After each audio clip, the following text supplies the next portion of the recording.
ゆらゆらと揺れてる影桜並木風が泣いてくこうこうと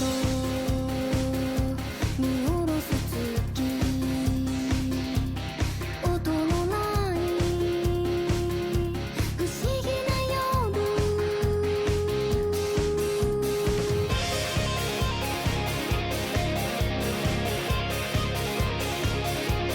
歩き出す揺れてる影桜並木夜が流れるループする橋と橋のつなぎ目は少しずれてる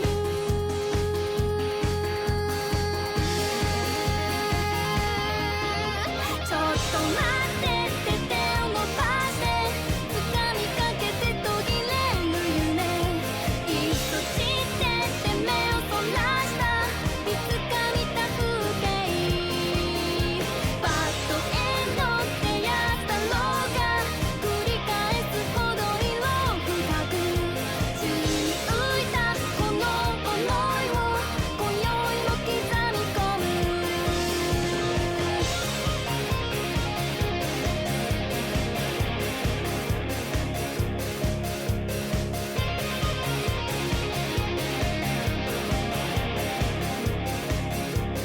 立ち止まる揺れてる影桜並木花がざわめくこうこうと見下ろす月舞い上がる淡い花びら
that we'd find our way while we're so broken. We take a step and let these disastrous visualizations run their course and finally take their leave. Thousands of feet step on the concrete. They seem to all be on corresponding beats. I never thought I'd see blue skies and grass and trees. We all were captive for so long that we forgot this fleeting feeling.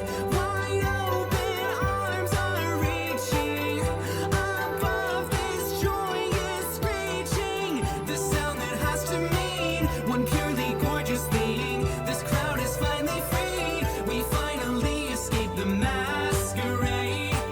The sleight of hand, the simply skilled charade, suited to give impression that you belong inside, that you were meant to hide, that masks were not a lie, though everyone saw through the masquerade. All eyes are on each other, now's the day. We have a new perception, and through the street we go. We're off to find a home, a place to call our own, where no one pushes us to masquerade behind something that's clearly just a play. We're living life without a hint of shame. So if we're meant to fall, we won't inside that ball. We're breaking free and singing.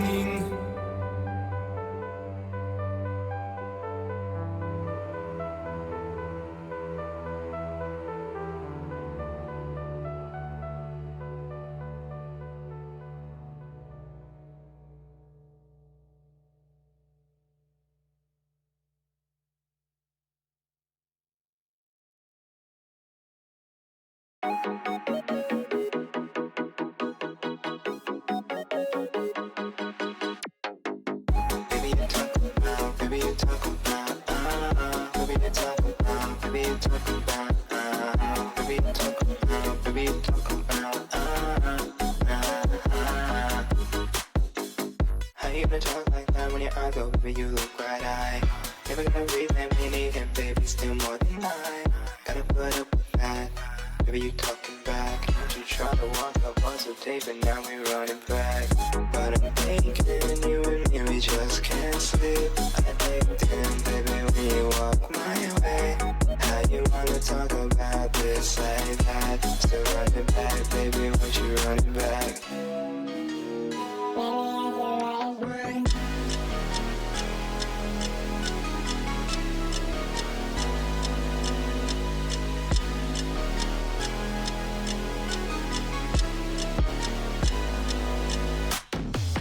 Baby, you talk about, baby, you talk about, baby, you talk about, baby, you talk about, baby, you talk about, baby, you talk about, I'll be wishing you and me, we try to meet. So listen, baby, when you saw my face, how you gonna switch up on me like that? So run it back, baby, won't you run it back?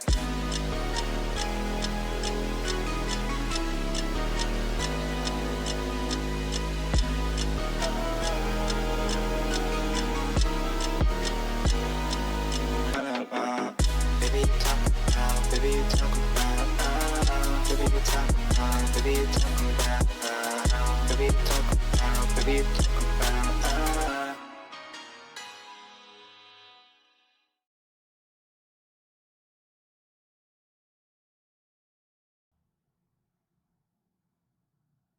Hello. Where's my fucking table, bro? Think. Oh, I remember now. I remember now. We were watching videos last time, so I did a little table removing. That's crazy. Hold on. Make that bigger. Make me bigger. Pay attention to me. Hi. Hi, everybody. Welcome to stream. You know what? Pudding can deserve to be bigger. Just a little more pudding for the Pippi. Hi, everybody. Welcome to stream. Oh my god. Hi. Hello. Welcome to day 6 of streaming all week. I don't know why I committed to this. Technically, I finished Luigi's Mansion. I don't have to stream today, but I felt like if I didn't make it like a full week after announcing, hey man, we're probably gonna stream a whole week. That would have been the coward's way out. So here we are. I'm not gonna lie to you, Chief. This means that the only loose end on this channel for this Halloween season right now is Scooby-Doo Mystery Mayhem, which we're not fucking doing until next week. We're not doing that. I'm sorry. No. No Scooby-Doo Mystery Mayhem. Not Doobie Scoo. No Scooby-Doo Mystery Mayhem. At least not right. Now it's time to speedrun Luigi's Mansion. Yeah. Make Toby eat his words. Oh my god. Okay, wait, hold on. Let me do my little... Every time I redo... Or anytime I, like, go offline and then come back online again, I have to do some rearranging.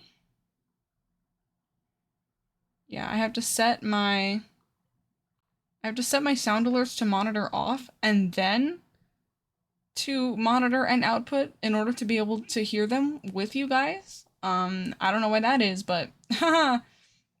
Ooh. We're fixing it. We're fixing it. 0-hit run. Oh god. I would not make it. I could not do a 0-hit run of any video game ever. Good lord. Does it not save? No, it saves. It just, sorry, I got thirsty. It saves. It just, for whatever reason, if I don't do that, the sound alerts will play for everyone but me. And the funny reaction you're hoping to get from Leon moaning in my ear, will just be met with cold, heartless silence because I will not have heard it. Isn't that way when you open OBS? See, it's set to the right settings. It just doesn't work. I literally have to turn it off and turn it back on every single time I do it. But, you know, I digress. It's fine. If I let you guys in to the true extent of the scuff that I suffer through every single time I want to go live, you guys would be celebrating me on Veterans Day. Really, you would. It would be about me, okay? They'd have to make an entire day to celebrate me, okay? They say famous indie YouTuber Monarch Amelie is the scuff queen. She hasn't met me. This is a whole new ring. The difference is, I'm just an amateur streamer. Already do. Thank you. Thank you for your support. Pin a lotus flower to your shirt on November 11th in remembrance of Pippi.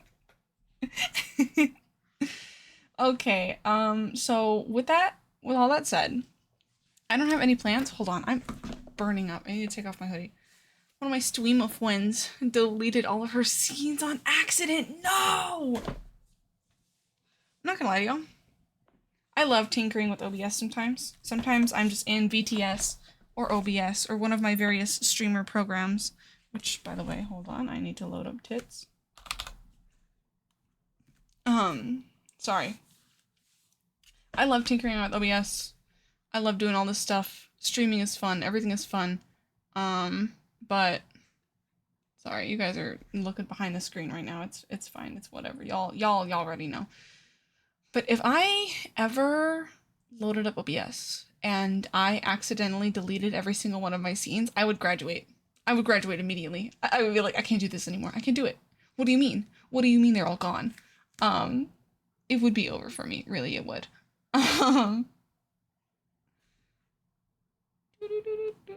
Why the fuck did Automod just clap the word load? That's crazy. Look, here's the thing. You would expect Automod would have clapped that message for the word tits, but no, the red highlighted word was load.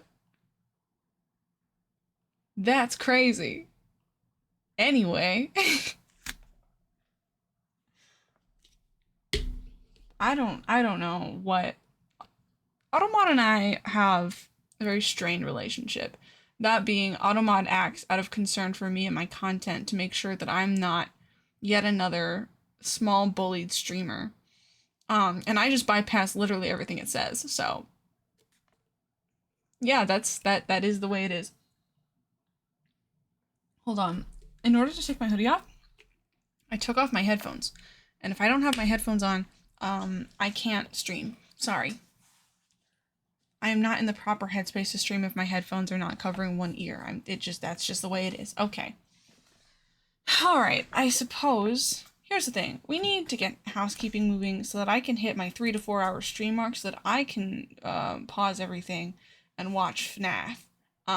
Because somebody told me that it's actually streaming, so I don't have to go out and pay like a horrible amount of money to go buy a theater ticket. As much as I would love to see that movie in theaters, I'm pissed broke right now. So I gotta get this moving so I can go watch Five Nights at Freddy's. It's on Peacock. Yeah, that's what I heard. Oh my god. Okay. Which means we gotta do housekeeping. Alright. Can I do a correct housekeeping? Wait. Would you guys mind if I did my stream net crack this early? Because, like, it kind of hurts. I'll wait. I mean, when I keep house. Yeah, we gotta keep the house, otherwise it's gonna get up and leave. But first, I have to let my cat out of the room because she's a little asshole. Who wanted in so bad, and now she wants out the door. Go on. Yeah, that's right. Get out of here. There ain't room enough in this town for the two of us.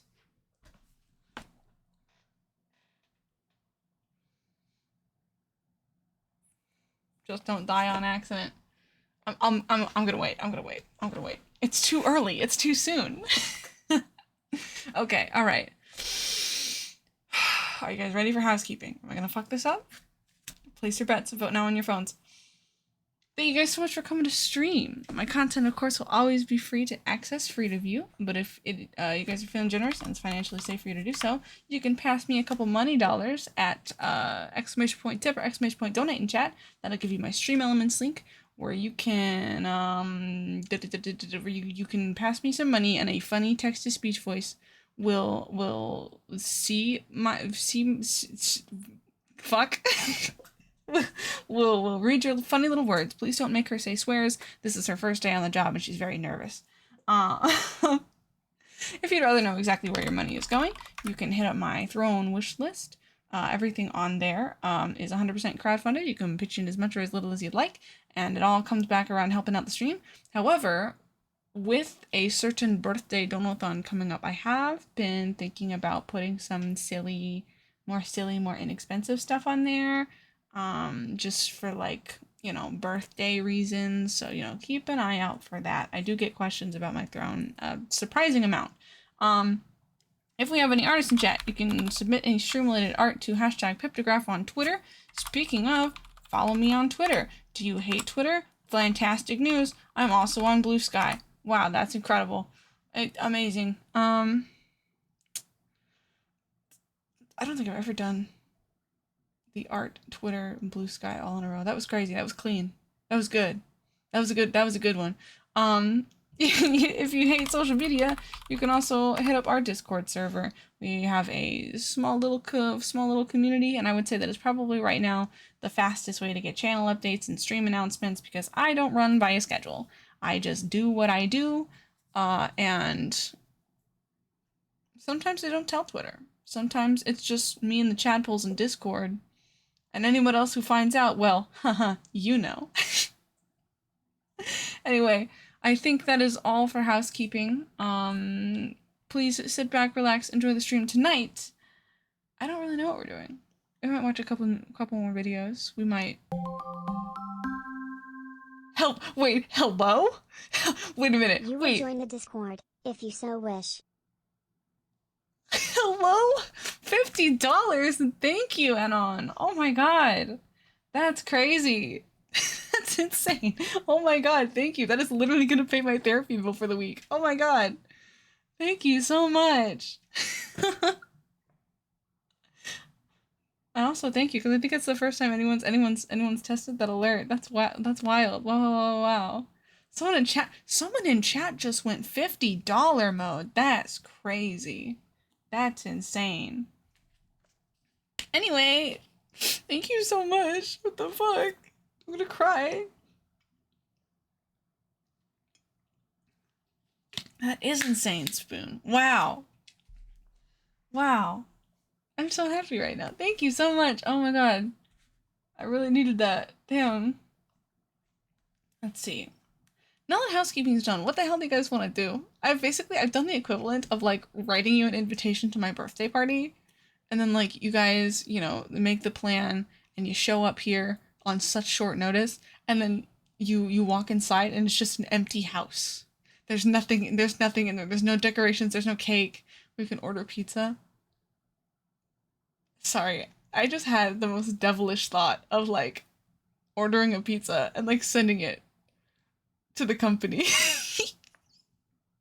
I'm not gonna do that. That's an asshole move. if I was ever feeling petty, if I ever had a vendetta against them, I would order a pizza and send it to them. That's a plan for next week. That's a Oh, I don't like the way you said that. Spoon, what's up? What you got? Is there a fucking duck outside? Oh, that's probably a dog. Or a birthday goal. Oh my god.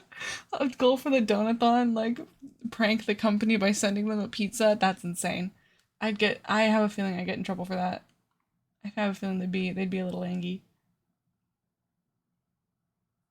Like, what are you doing? Let me see here. We gotta get our hobblebleen music. Build a pizza for the company. Oh my god, I could get you guys to help out like what I actually put on it before I send it to them. That's insane. That's crazy. To cover my bases, I could literally talk to one of them about it. I could talk to like I could talk to one of them and be like, "Hey, you know, keep this like a secret, but like just in case, would it be okay if I did this?" And then just not say anything because there's like 4 other people living in that house. Just not say anything. That's crazy. That's insane. This is what you fucking get. That's right, this is what you get. My super laser pizza. Oh, that's the funniest idea in the world. I'm gonna have an actually horrible time. I'm gonna have a horrible time not putting that on the goal list. That's insane. Okay, yeah. Yeah, I'm gonna be dealing with that intrusive thought for the rest of my life. Thank you. Thank you, Spoon. I just pizzaed on your door, you idiot!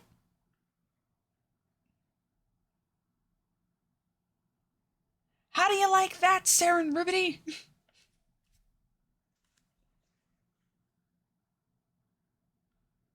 God, I'm trying to figure out because we could 9,000%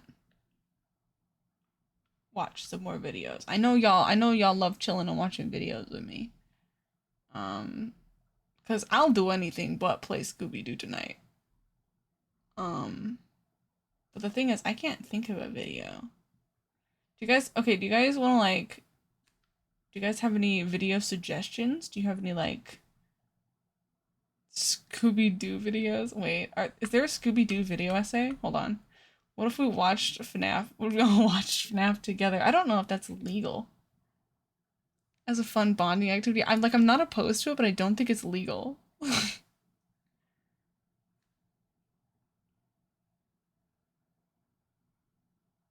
me see here.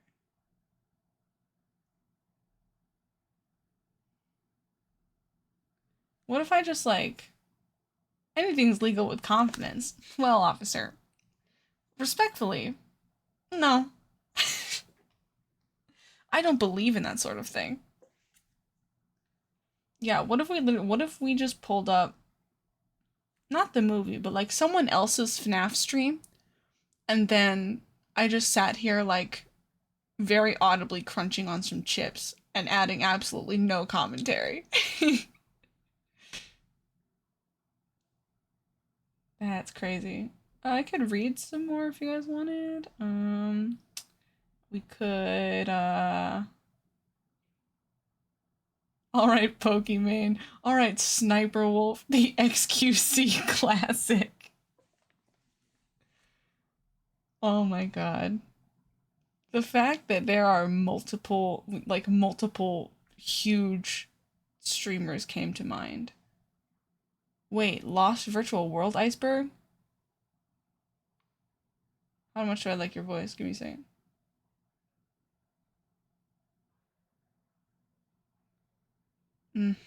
Not a big fan of your voice. You gotta have a voice to make the videos, you know? And what's really interesting about that is that my sister's also a video essay connoisseur like myself. And the voices that like the kinds of voices that make her like really enjoy a video essay and the kinds of voices that make me really enjoy a video essay are like two different kinds of voices, you know? Like I think that the voices that like I don't know. I'm trying to like the voices that my sister prefers, I don't really like. I think they're kind of annoying, but like I don't know if she likes the kind of stuff that I watch either. It's very interesting to me.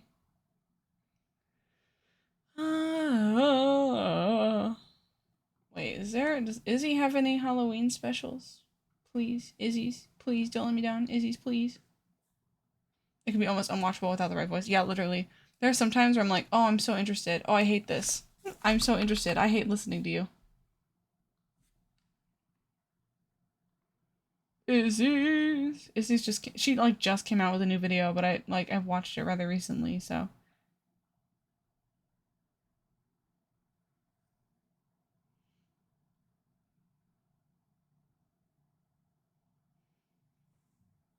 Let's watch her.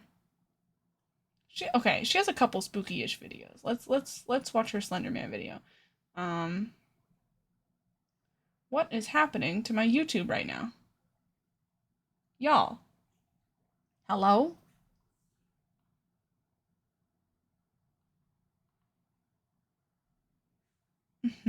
Okay, this should be working. Hell no. Alright, hold on. Let me X out. Let me go back in. Let me go back in. That was really weird. Like the video player wasn't playing. Like it was just gone. Like it was away off the screen. That was crazy.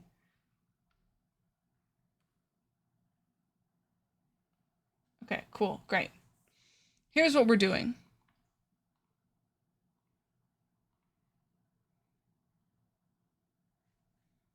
Turn on the captions. Should I make myself smaller again? Let me make myself smaller again.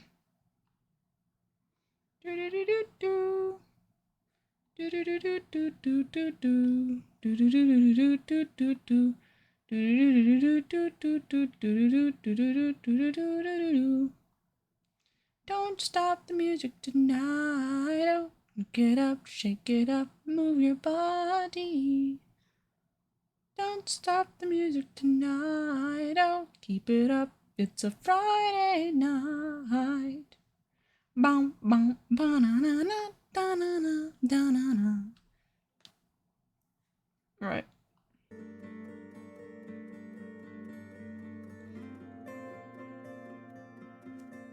Slenderman, a figure of myth and legend that needs no introduction. Seriously, if you've been on the internet at any point over the last 10 years, you know who this guy is. Considered a staple of online horror and essentially the granddaddy of all creepypastas, Slenderman rose to prominence as one of the earliest pastas to attain viral fame and enter the mainstream. After his creation on a relatively obscure forum post, pictures of the tall, faceless figure flooded the internet. I've seen this person before. I love Izzy's. I've seen like every single one of her videos. Video games, memes, and even several movies and series. Guys, I liked Izzy's before she was cool. Exponentially more popular after Slenderman blew up, and tons of quirky new horror characters were created for tweens to make anime fan art of. Very few would ever reach the heights that Slender did. So how did a random photoshopped image posted on a forum thread skyrocket into a global phenomenon? And why, despite its huge success, did it have such a rapid and catastrophic downfall? Today let's take a trip back to the creepypasta boom of the 2010s to talk about the rise and fall of Slenderman. What was y'all's relationship with Slenderman Before we get into things, I just want to give a huge thank you to Squarespace for sponsoring this video. Squarespace is a super powerful tool that you can use to create a website for basically anything. They have hundreds of award-winning templates. Be gone, ad, first of all. Just be Whitney, Pokemon Crystal. Oh my god, somebody. Somebody get our good friend Jerry a fucking medal for that shit. Damn. That bad really do be playing. Yeah. I mean, listen, I like Johto a lot. I think Johto is really fucking cool. I like Crystal. I like Soul Silver.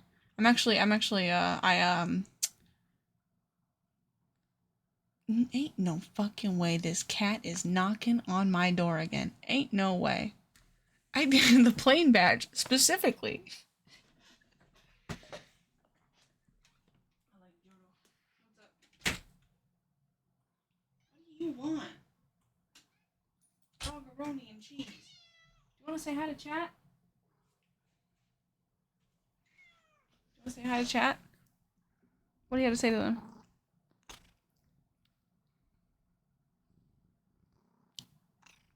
Yeah, that's what I fucking thought. You don't have the guts. You don't have it in you. You could never be a VTuber. You may be a cat, but you'll never be a cat girl. Wait. You may be a girl cat, but you'll never be a cat girl. There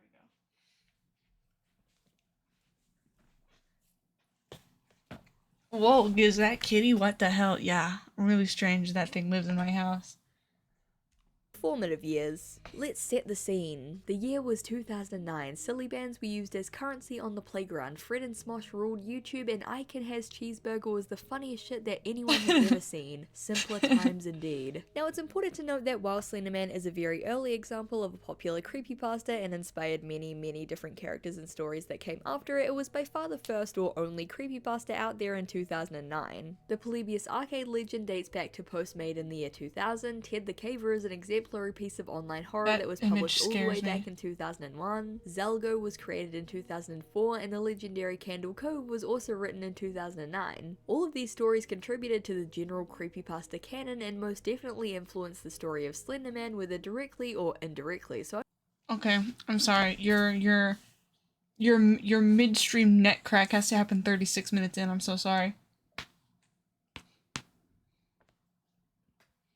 It's not as strong. I cracked my neck once today already, so it's like a little bit frustrating because I feel like I need to crack it more, but I'm in pain. When I turn 30, this shit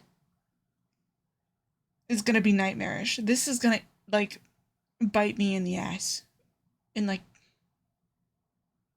I just cracked my neck too. Yeah, like, kind of rule. Yeah, it does kind of rule. Yeah, but when I'm in my 30s, this shit's gonna bite me in the ass. I'm gonna regret every fucking time I was like, okay, midstream neck crack. I'm gonna be like, why did I ever do that? My chiropractor is gonna look at me and he's gonna be like, you did what? I want to give them their due credit. So it's 2009 and there's a Photoshop competition running on a website called Something Awful. That site is its own can of worms entirely, but to sum it up, it's a comedy/parody website and forum based around internet culture, more specifically making fun of and memeing on internet culture. It's one of the oldest and largest forums out there, and it's That is such a simplification of something awesome. She just did something awesome something awesome? Something awful. Good God.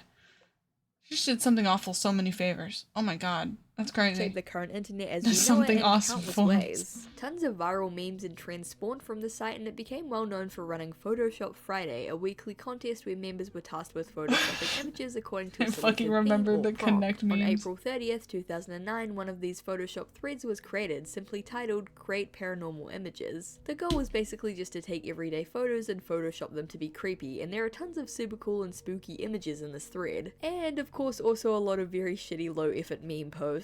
A few That's days funny. after the thread was initially posted, a user called Victor Surge posted 2 photoshopped images accompanied by captions, unaware that he was about to change internet history forever. We didn't want to go. We didn't want to kill them, but its persistent silence and outstretched arms horrified and comforted us at the same time. 1983, photographer unknown, presumed dead. One of 2 recovered photographs from the Sterling City Library blaze, notable for being taken the day which 14 children vanished and for what is referred to as the Slender Man. Deformity cited as film defects by officials. Fire at the library occurred 1 week later. Actual photograph confiscated as evidence. 1986, photographer Mary Thomas missing since June 13th, 1986. He followed this up with 2 more images, one of That's insane because, like, if you look at these, first of all, I have never seen this original Slenderman image. This one on the right, I've never seen this. Damn. That thing goes crazy. But if you look at it, it doesn't really look that much different than some of the other entries, you know?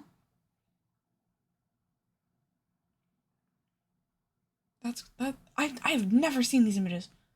Crazy. The ominous figure looming through a window, and one depicting a police report with hastily scribbled writing on it, rambling about the Slender Man and begging to know what it wants from them. Right off the bat, these posts received overwhelmingly positive feedback from the others in the thread. Some of these images are looks very quite creepy. Casablanca. I wish the Slender Man one was legit. You are an amazing and terrible bastard, sir. Well played. Now to look Well over my played. shoulder every couple seconds for the rest of my day. Oh, fuck you. When I finally saw the guy in the background, I lost it. This is gonna give me nightmares. Please do more. These are haunting. I'm not usually one to get all bandwagony, but Slender Man is honestly one of the most inspiring and sinister things I've seen lately. Something about it seems to strike some sort of primal wrong chord. Hilariously, just under Victor's post was a comment that read, quote, "You just know a couple of the good ones are going to eventually make it to paranormal websites and be used as genuine," quickly followed by a Snopes article citing Something Awful forums as the original source, which was extremely prophetic in retrospect, but we'll get there. Even at this early stage, questions about the ownership and rights to Slender Man were popping up, with Something Awful users realizing what they had on their hands and wanting to get in on those sweet Slendy bucks. Would it be okay to use Slendy the Slender bucks. Man in a story that might someday be published? The mythos is already so complex and rich, it's too tangled up to attribute to one person. What's the consensus on using him? Again, put a pin in this, it'll come up again later. Victor continued posting tons of Slender Man photoshops and art depicting everything from rudimentary kids drawings of the figure to a picture of Slender Man pogging to this image of the creature lurking. Wait, he's got a face? Hold on. Wait a minute. Tons of Slender Man photoshops and art depicting everything from rudimentary kids drawings of the figure to This like jump scared me at first, but this is actually the funniest image in the world. Look at him. He's fucking pogging. Oh my god. That's insane.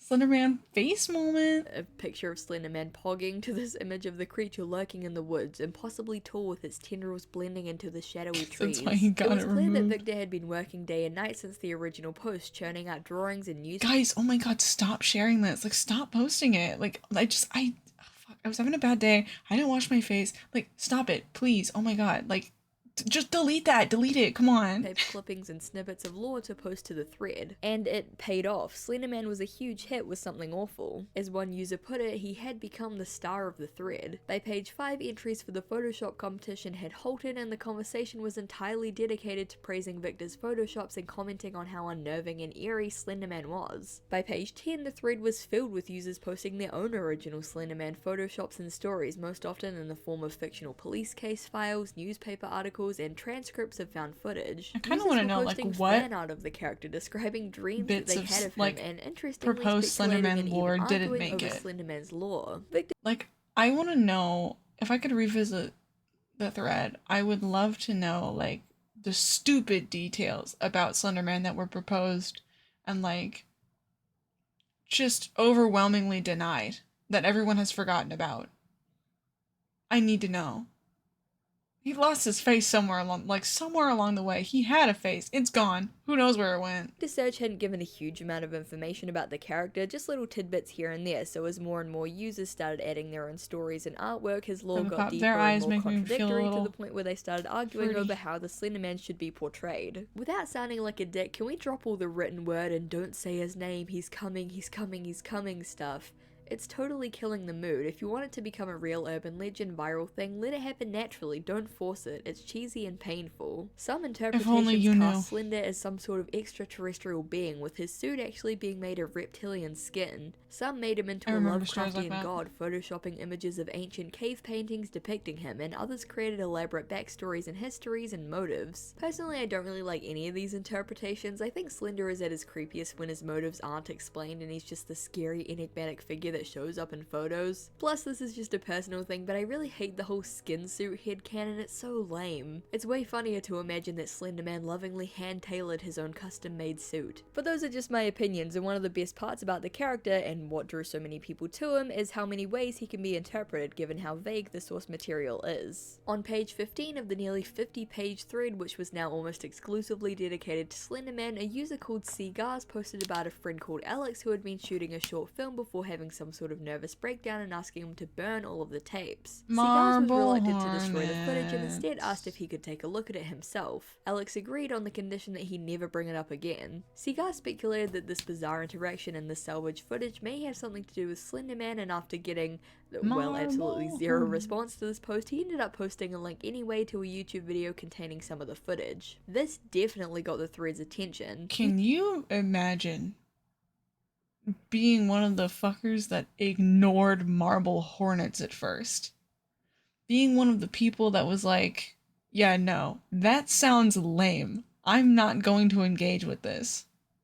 Hello? Users marveled at the fact that it had only been 10 days since the initial post and people were already making fully acted and scripted video content for the character. Turns out that this simple video posted to Something Awful would soon morph into a multi-year YouTube horror series that garnered millions of views and skyrocketed Slender Man into viral fame. Now, we don't have time to do a deep dive on the entire Marble Hornets series. Yeah, I bet you feel so dumb right now. Hours long, but I'll give you a brief rundown. Marble Hornets follows the story of Something Awful user Cigars, also known as Jay, who is a young film student after his friend Alex reluctantly gives him tapes from his abandoned film project Marble Hornets and refuses to talk about them any further. 3 years later, Jay decides to watch the tapes and share them on YouTube, where he quickly discovers what had Alex so shaken about the tapes. Throughout the filming, he was being consistently stalked by Slender Man, who in the Marble Hornets universe is called the Operator. The Operator's presence causes Alex to fall ill and suffer from intense paranoia. This escalates when he starts lashing out at the film crew and uses all of their equipment to set up an elaborate surveillance system to try and catch footage of the Operator. His entire life begins to be consumed by an obsession with the Operator, who haunts his every step, which leads to his final breaking point where he turns the tapes over to Jay and moves schools. The series then picks up as Jay begins to upload his own entries, as his life is also slowly taken over by the Operator, who starts showing up in his videos. Pro tip. Close your fucking blinds. Please. Please. If I am in a room, if it's past like 6:30 and I'm in a room, especially a room with the lights on, the blinds are shut, baby girl. The blinds are shut. I'm not fucking around. Listen, I've never had an instance of anything coming up to my window. I've never had any instance of like anything malicious brewing outside of my house, but I'm not about to turn around and find out the hard way. Okay, you can come around and break through the front door like a normal person. Alright, I'm shutting the blinds. The blinds are shut. A little into the series, Especially if I just watch my friend's Slender Man tapes. Yeah, you'd think. Starts getting eerie comments on his videos. Why is my horror protagonist walking ARG. around This with is where the ARG with the windows open? Is he stupid? I'm gonna move the captions a little bit. Actually, no, I'm gonna move them to the side. There we go. Yeah. Kick in, as the To the Arc channel was actually made by the creators of Marble Hornets as a way to post cryptic hints and ciphers relating to the story in real time. The series would get a total of 3 seasons, becoming more convoluted as it went on, introducing more characters, adding more plot points and arcs, and integrating more ARG elements. And of course, more Too Spooky 5Me Slender Man elements, as well as moments with a character called Masky, the Operator's proxy. For how low the budget was and how little time there was actually between spooked me Slender's for a second creation there, and the watching series him like premiere, suddenly the team managed sprint. to make Oh a no. genuinely interesting, unique, and actually pretty creepy at times piece of analog horror media. As of today, the Marble Hornets channel has well over 100 million views and was so popular that it got several DVD releases, a comic book series, and even a movie, but we'll get to that later. Much like the legend of Slender Man itself, Marble Hornets went from an obscure little series for the Something Awful forum users to theorize over and follow each week to a mainstream phenomenon and one of the biggest YouTube series ever, at least at the time. It played a huge role in popularizing not just Slender Man, Man for the mainstream audience, but internet and analog horror in general. The analog horror / ARG format was still relatively new at the time, and the combination of the realistic handheld footage, the newly budding Slender Man urban legend, and the interactive ARG elements had many people hooked. It essentially became the blueprint, and if you look at any popular analog horror project today, you usually see Marble Hornet's influence in one way or another. The series continued into the mid-2010s before dissolving due to drama between the creators. Despite the unfortunate end to things, Marble Hornets classic horror shot where the spooky thing is just standing there before suddenly sprinting. Yeah, no, that shit gets me every time. I can't stand it. If someone's chasing me, it's Jover. I'm finished. We're done. Legacy is legendary and pretty much shaped what Slender Man would go on to become. Future Slender Man related series and games would copy much of the lore that Marble Hornets established for the character. For example, static appearing when looking directly at him, characters spiraling into insanity and paranoia after encountering him, creepy masked proxies, abandoned buildings as settings, and the use of videotapes to document the creature. And speaking of Slender Man related games and series, now that we've covered the inception and popularization of the character, we can now move into I don't fly or years. Fight. I just kind of years, the prime of Slender's life, sit when he there. was certifiably ruling over the entire internet. The creepypasta was already pretty damn popular online, but what really pushed him into the mainstream was the video games. While Slender the 8 Pages is commonly believed to be the first Slender Man video game, not so. The first was actually a Java game called Slender Invasion, released in 2009, the very same year that Victor Surge created the character. It's just a simple 2D shooter where you have to shoot down little pixelated Slenders. It's basically just a generic zombie shooter but with Slenderman instead of zombies. The second game was creatively titled Slenderman: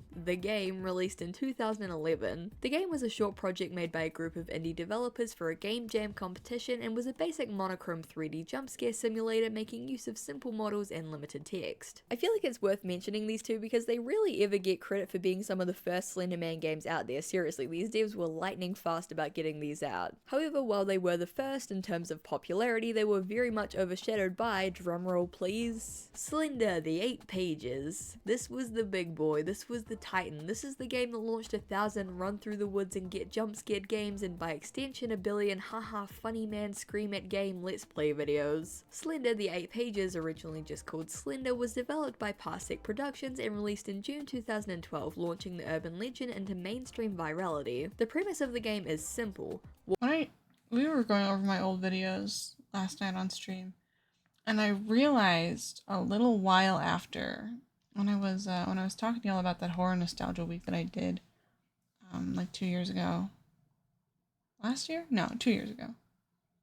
I don't remember. How long have I been streaming? I don't fucking know. Anyway, point is, it occurred to me when I did that horror nostalgia week that the one game I didn't play was Slender the 8 Pages. You said 2021? Okay, yeah. Forever ago. 2 years ago.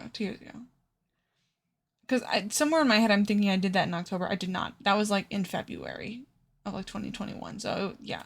And I was still a V-Roid model. I was still a little 3D baby. 3D free to access baby. Yeah, the Slender and the 8 Pages was the one game that I didn't play. Sorry, I just like felt a wall. I like hit a fucking wall. We might be shorter than normal tonight because I just like suddenly I'm very tired. Walk through the forest to collect 8 pages while avoiding Slenderman. There's a short grace period in the beginning where Slenderman will be inactive, but once you collect the first page, he'll start coming after you, and the longer you go without collecting a page, the higher the difficulty will be cranked up. Slenderman will often teleport right behind or in front of you, forcing you to sprint away, since if you come into contact with him or look at him for too long, you get a jump scare and an automatic game over.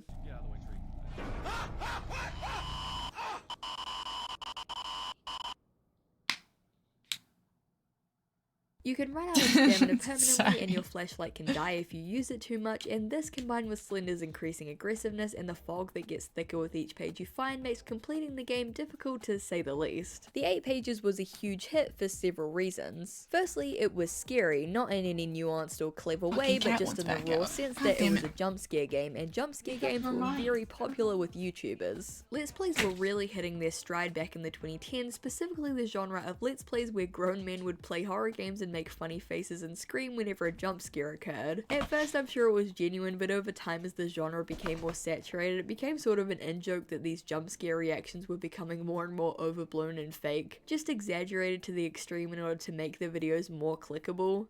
Whoa. Whoa! What the hell is that?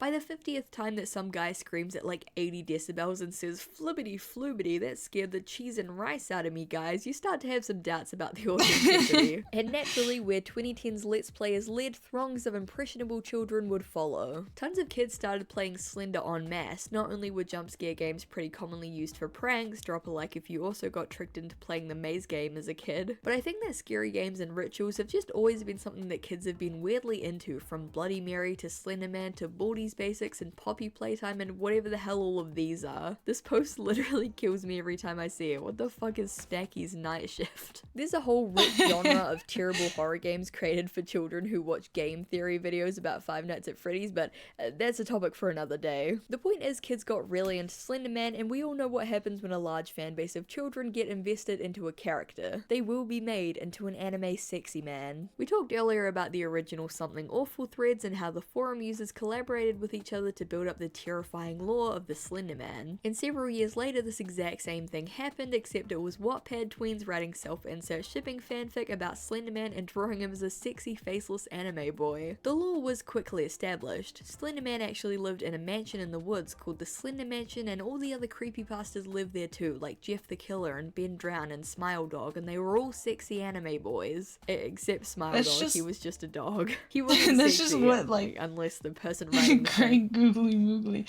Yeah, this right here, the Slender Mansion.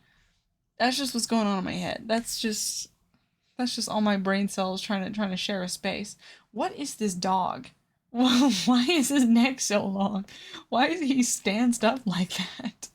What is wrong with him? Fanfic had, like, problems. Slender Man's proxies were also MS Paint anime boys called Tiki Toby and Masky. There were tons of fanfic and pieces of fan art and Tumblr Ask blogs, very standard stuff for these types of fan bases, but Something Awful was not happy about this, to say the least. Slender Man was initially a mysterious and chilling figure. He was unnerving and otherworldly, and the forum users nurtured and developed the character together as a group, weaving a contradictory but nonetheless rich tapestry of dark lore. To them, Slender Man was an unknowable and incomprehensible force of evil, and it's clear from a lot of the— Do you guys think it's a really big difference between Dog Smile? No, I know what Smile Dog is. I want to know why he's drawn like that.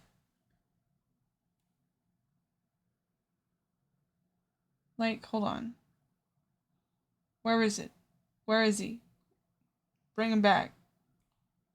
We're all sexy anime boys, except— Why is he drawn like that?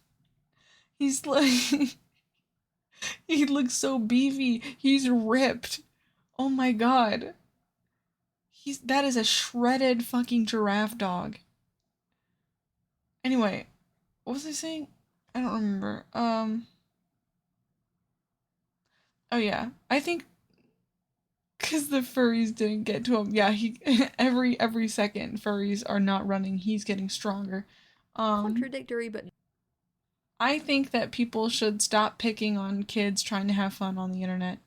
I love terrifying, horrible, just god-awful Slender Man and anime Fujoshi bait smooches Jeff the Killer on the lips Slender Man. I think there's space for both of them, and I think grown-ass people on Something Awful of all places should leave kids trying to have fun alone, because like the internet is already like starving for like children's spaces. nonetheless rich tapestry of dark lore. To them, Slender Man was an unknowable and incomprehensible force of evil, and it's clear from a lot of the posts in that thread that they kind of enjoyed having the character all to themselves. It was their little secret, a scary story just for them, and a piece of collaborative fiction that many of them felt personally invested in. Not only was Slender Man a brilliant and nuanced work of horror, it was theirs. And then came the deluge of series and games and fanfiction and the anime The epic rap boyification of battle. Slender from the creepypasta community, and suddenly the day that many Something Awful users feared had come. Slender Man had not only become popular, he had become mainstream. Something Awful prided itself on being heavily cynical and mocking of fandom and internet culture, so for their special little guy to be wrenched from their tender embrace and made into cheap merch in Unity games and DeviantArt fanfics was cruelly ironic. As comedic Slenderman Smosh-style X-Reader, skits about boredom. Slenderman flooded the internet and jump scare bait Let's Plays were churned out en masse, Slenderman became far less threatening. He went from the Slenderman, an ominous, malevolent creature stalking the forest, to Slendy, an XD random meme character known for his epic trolling and many viral dance videos and GIFs. This was back in the heyday of Vine, so Lele Pond style goofy dancing videos made everyone lose their shit, and there were way too many of them. He was even featured as a cameo in a My Little Pony episode, and yes, before you asked, this was a huge deal, and there was tons of fan art of Slender Pony. The memes are a pretty great example of how starkly different the original terrifying Slenderman myth and the new internet epic meme Slendy were. Some were pretty good, like this literal creepy pasta Slenderman made by someone with an alarming proficiency at pasta sculpting, but they eventually became more and more, well, terrible. Oppa Slender style. Hey, sexy Slendy. Every day I'm shuffling. I will find you. Deal with it. That shouldn't have gotten the laugh out of me. That is so bad. It is loop back driving the funniest thing I ever heard today. Holy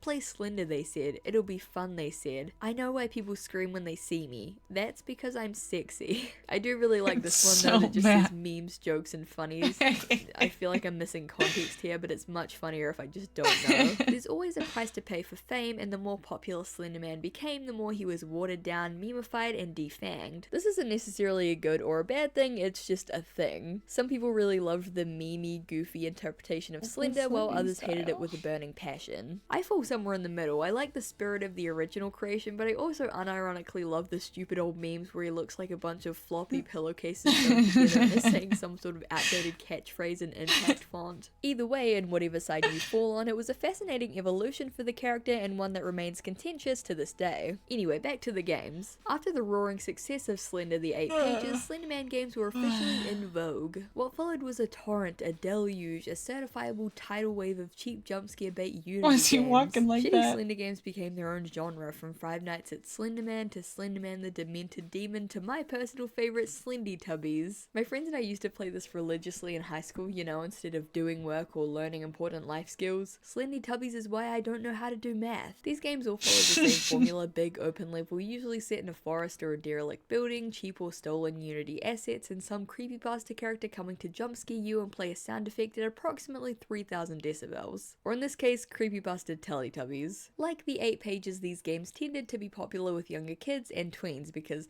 I don't know, they enjoy the camaraderie of being jump scared together, especially if they're doing that instead of schoolwork. But unlike the 8 Pages, these games left zero lasting impact. With the death of Flash, most of them have probably been totally wiped from the internet, and aside from being played at late night sleepovers and used for clickbait in old 2010s Let's Plays, they died pretty quickly and left barely a trace. Throughout 2012, several slightly more high-effort Slenderman games were released, riding on the coattails of the 8 Pages. Slender Rising and Slender's Woods were the third and fourth major games released about the character, both borrowing heavily from the 8 Pages format. Though Slender's Woods brought a little something extra to the table, considered to be the first game in the Slenderman canon to feature any kind of story or plot. One game called Faceless actually made headlines when it ran into legal issues. It was a survival horror Half-Life 2 mod featuring Slenderman and had been on Steam Greenlight for several months as a top voted game. The thing about Slenderman is because he was created on an internet forum and was collaborated on and sort of developed by a bunch of different people and was this big internet phenomenon with all these different interpretations, he was seen as sort of like a free use character. People assume that since Slender was sort of this like internet creation, indie darling, that he could be rewritten and changed and reused in whatever way they wanted for whatever project they wanted for any amount of profit that they wanted. But the Faceless drama very quickly put a damper on these optimistic assumptions. Despite being a top voted game and despite the developers getting permission from Victor Surge himself, Valve refused to publish Faceless. They explained that since technically a third party owned the rights to Slenderman, it put them in a tricky position if that third party ever decided to license the IP for a game or movie. That third party was Sony, and license it they did, but we'll get to that later. Faceless ended up entering development hell, and a year later it was announced. Wait a minute. Here's the thing. Legality aside, you know, everyone's like, oh, you You gotta go to court to fight stuff like that. If the guy who made the thing said, yeah, go ahead and use the thing, I'd say use the thing. But I don't think it's that hard. What do we need? What do we even need the judicial system for anyway? You know?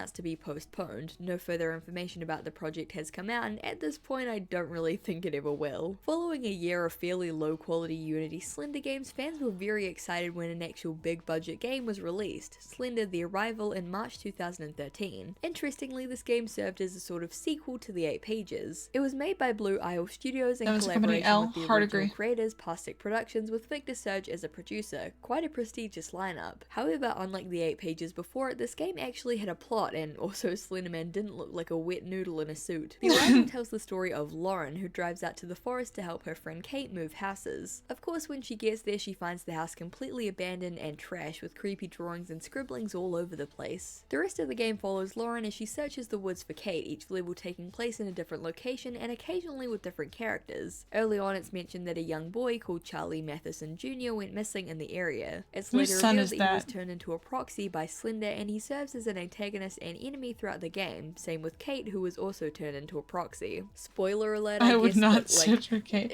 Wait, we got two different threads going here. Wait, you play as a woman based. Sorry, that's a job for the cops. Spoon, you know very well, just as I do, that it is not. So, to be fair, I would not search for Kate either. I'd be like, girl, give me a call when you get back. Like, Slender: The Arrival. If you still have this game on your wishlist after like a decade, I don't know what to tell you. The game retains a lot of the 8 Pages mechanics. Most of it is just running around a level with a flashlight trying to avoid Slender jump scares, but with a few vaguely annoying minigames thrown in. You know, collect 5 batteries, turn on 3 generators, etc. The game actually has a pretty grim ending. After escaping from a mine, don't ask why she was in a mine, Lauren emerges to find the entire forest on fire. Escaping to a radio tower, she finds panicked recordings of Kate and her friend and is rushed by Slenderman's proxy, waking up in a basement where she's attacked by Kate. Playing on hardcore difficulty unlocks another ending where Lauren attempts to escape by jumping off the burning radio tower, so I'm sure that hardcore difficulty run was real worth it. Despite the weird endings and the fact that it was much shorter than a lot of fans anticipated, it was still pretty well received and experienced a short-lived but explosive burst of popularity. Is that to be Ananasa, winner of 270 Luigi's Mansion Ghost Sucking World Championships? Big fan. Oh my god. Thank you so much. Here, yeah, of course, I'll sign your napkin. Hi, Pato. How's it going? Oh my god, Janae. Hello. Hi. Sippy sippy. Big Let's Players who played the game on their channel and exposed their large audiences to it in the process. By all merits, the game was a success, both financially and in terms of critical reception. Even today, the game has a pretty loyal fan base of followers who enjoy dissecting the game's lore and storyline, as well as the Easter eggs hidden within. Needless to say, by the I don't like that ending for the game. Okay, here. I will personally, exactly in the way that we did Miss Kobayashi's Dragon Maid last night, I will present a new ending for the game. Okay, are you guys ready? Are you guys ready for this? So, Lauren goes out into the woods. She's looking for Kate. Okay, all right. She finds Kate, and then you know what I'm saying? You follow in my thread here? You said that Lauren was actually able to snap Kate out of being proxied and escape and be. See, Cherry, you get me. You get me, Cherry. You understand. And lived happily ever after. You understand. God, fucking women. I love women. At this point, Slenderman was on top of the world. His impossibly tall visage was burned into the brains of an entire generation. He had shaped pop culture and internet culture in huge, impactful ways. Unfunny Slender memes were being churned out on the daily, and it seemed like things could only go up for the little creepypasta that could. Unfortunately, nothing lasts forever, and now we enter the bad years. At this point, Slenderman had gone from an obscure forum creation to a bona fide pop cultural touchstone. Back then, it felt like Slenderman was on par with, like, Santa. Everyone knew about him. Santa! He became more ubiquitous as games, YouTube videos, memes, and merchandise flooded the internet. But the legend of Slenderman was not long. What if she has so many Garfield plushes? Dude, this is Izzy's. Izzy's is like the Garfield queen. See, there's British. She's from New Zealand. Spoon. elephant in the room that we need to address. This is a video about the rise and fall of Slender Man after all, and I can't think of an event that drove the nail further into the coffin than the Slender Man stabbing. Just a quick warning here, we're absolutely not going to go into any graphic detail, but we will be discussing a real world crime that involves children. Like I said, I'm not going to be mentioning anything in graphic detail. This isn't a true crime channel, but it is important to the context of Slender Man's history, so we're going to discuss it now. So just a fair warning, I'll put a timestamp here for people who want to skip ahead. Alright, let's proceed. On May 31st, 2014, two 12-year-old girls lured their friend into the woods the morning after a sleepover and attempted to kill her as a sacrifice to Slender Man so they could become his proxies. The victim miraculously survived, the knife thankfully having missed several major arteries wash my by face just and inches and such. was able to I hope get you to feel a room so where she was spotted relaxed. by a cyclist and quickly sent to hospital. Meanwhile, the two perpetrators, after promising her that they would get help, fled the scene and hiked along the road before being stopped by police officers informing them that they were running away to live with Slender Man. According to information that came out in the weeks and months following the They're obviously horrible people who deserve to be locked away forever. However, are they stupid? Yeah, we're off to go live with Slender Man. What? What are you talking about? incident, the two girls were big into the whole Slender Man Mansion creepypasta pantheon of characters that we talked about earlier, and both frequented the creepypasta wiki. They started formulating a plan after one of them casually suggested that they should try to become Slender Man's proxies, which she claimed would require a sacrifice. In the interrogation tapes, the two girls claimed that they didn't really want to do it, but had to as they feared that Slender Man would harm them and their families if they didn't. They also mentioned wanting to prove that Slender Man was real. Girls can be pretty dumb. That's fair. Believe in him wrong. They seemed genuinely convinced that the creature was real and influencing them. True to Something Awful's early predictions, Slender Man had indeed fooled a number of gullible people, especially children, into thinking he was real over the years. He was an urban legend after all, and half the fun of urban legends is how they toe the line between the real and the unreal. I'm sure we've all been fooled into believing an outlandish, spooky story before. Yes, what's crazy about that story is at the time that it happened, I was in school. He gave them the gullible soup spoon. Shut up, it's a real crime that actually happened. The gullible soup. I hate y'all. Here's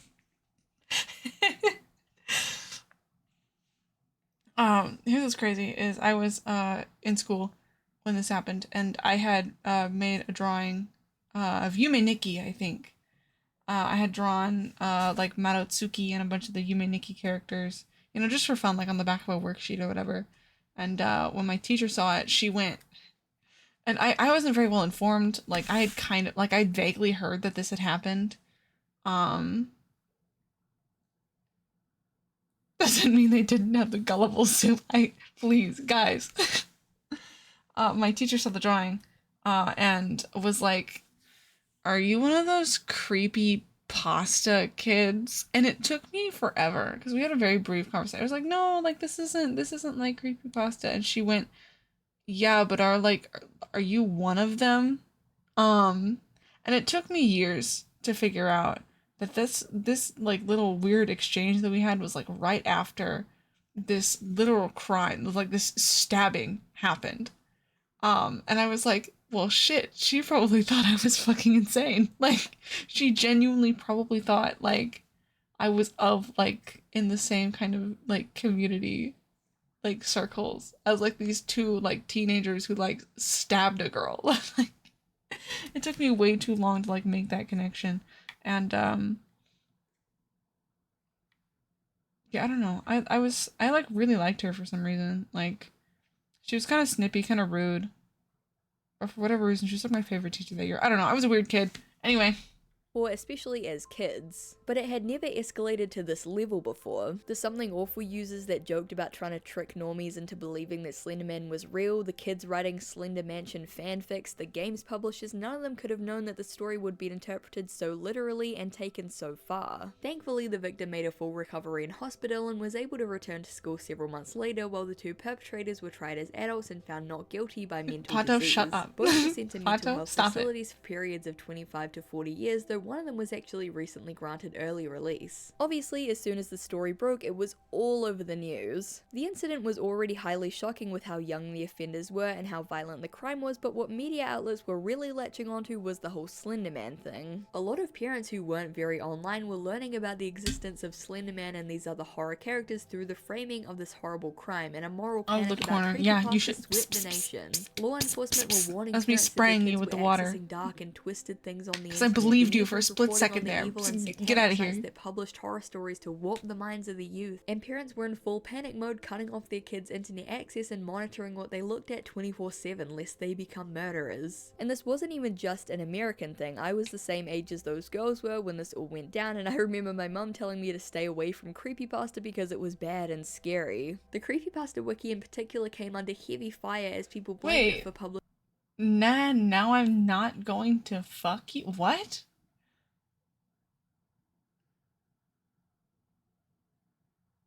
Pato, what the fuck?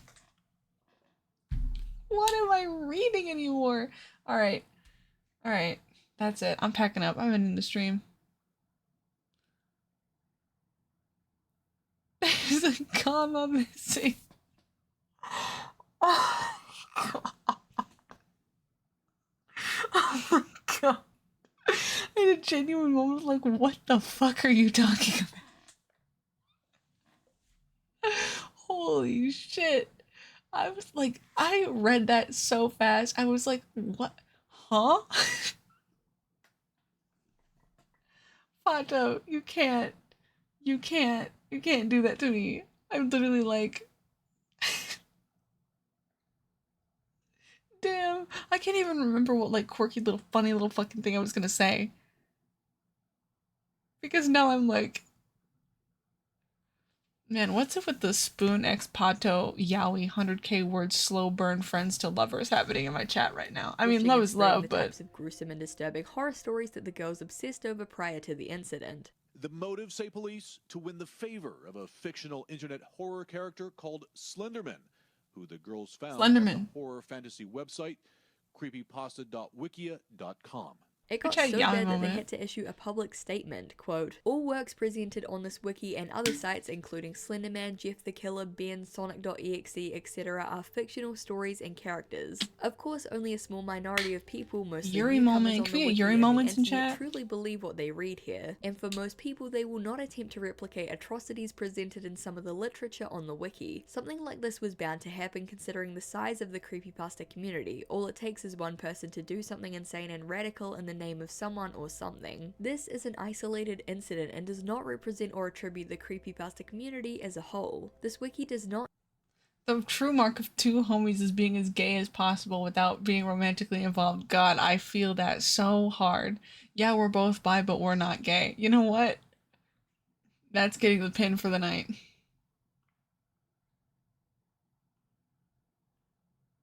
Hell yeah, brother. Sadly, your audience is mostly male. There's not much room for Yuri moment. Please, please, I need some girlies in my chat. Come on, please. Can I please have some girls come into my chat and kiss? Please, please, please.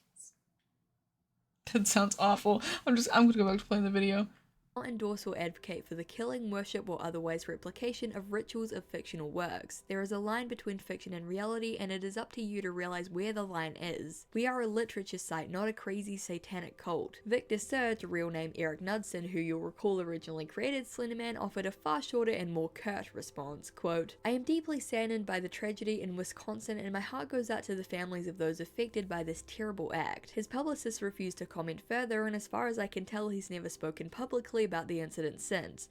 To be honest, I can't really blame him. The moral panic about creepypasta gave way to a wider discussion about children. Janae is lurking. Janae, come back. We need women to kiss. We need kissing women in this chat.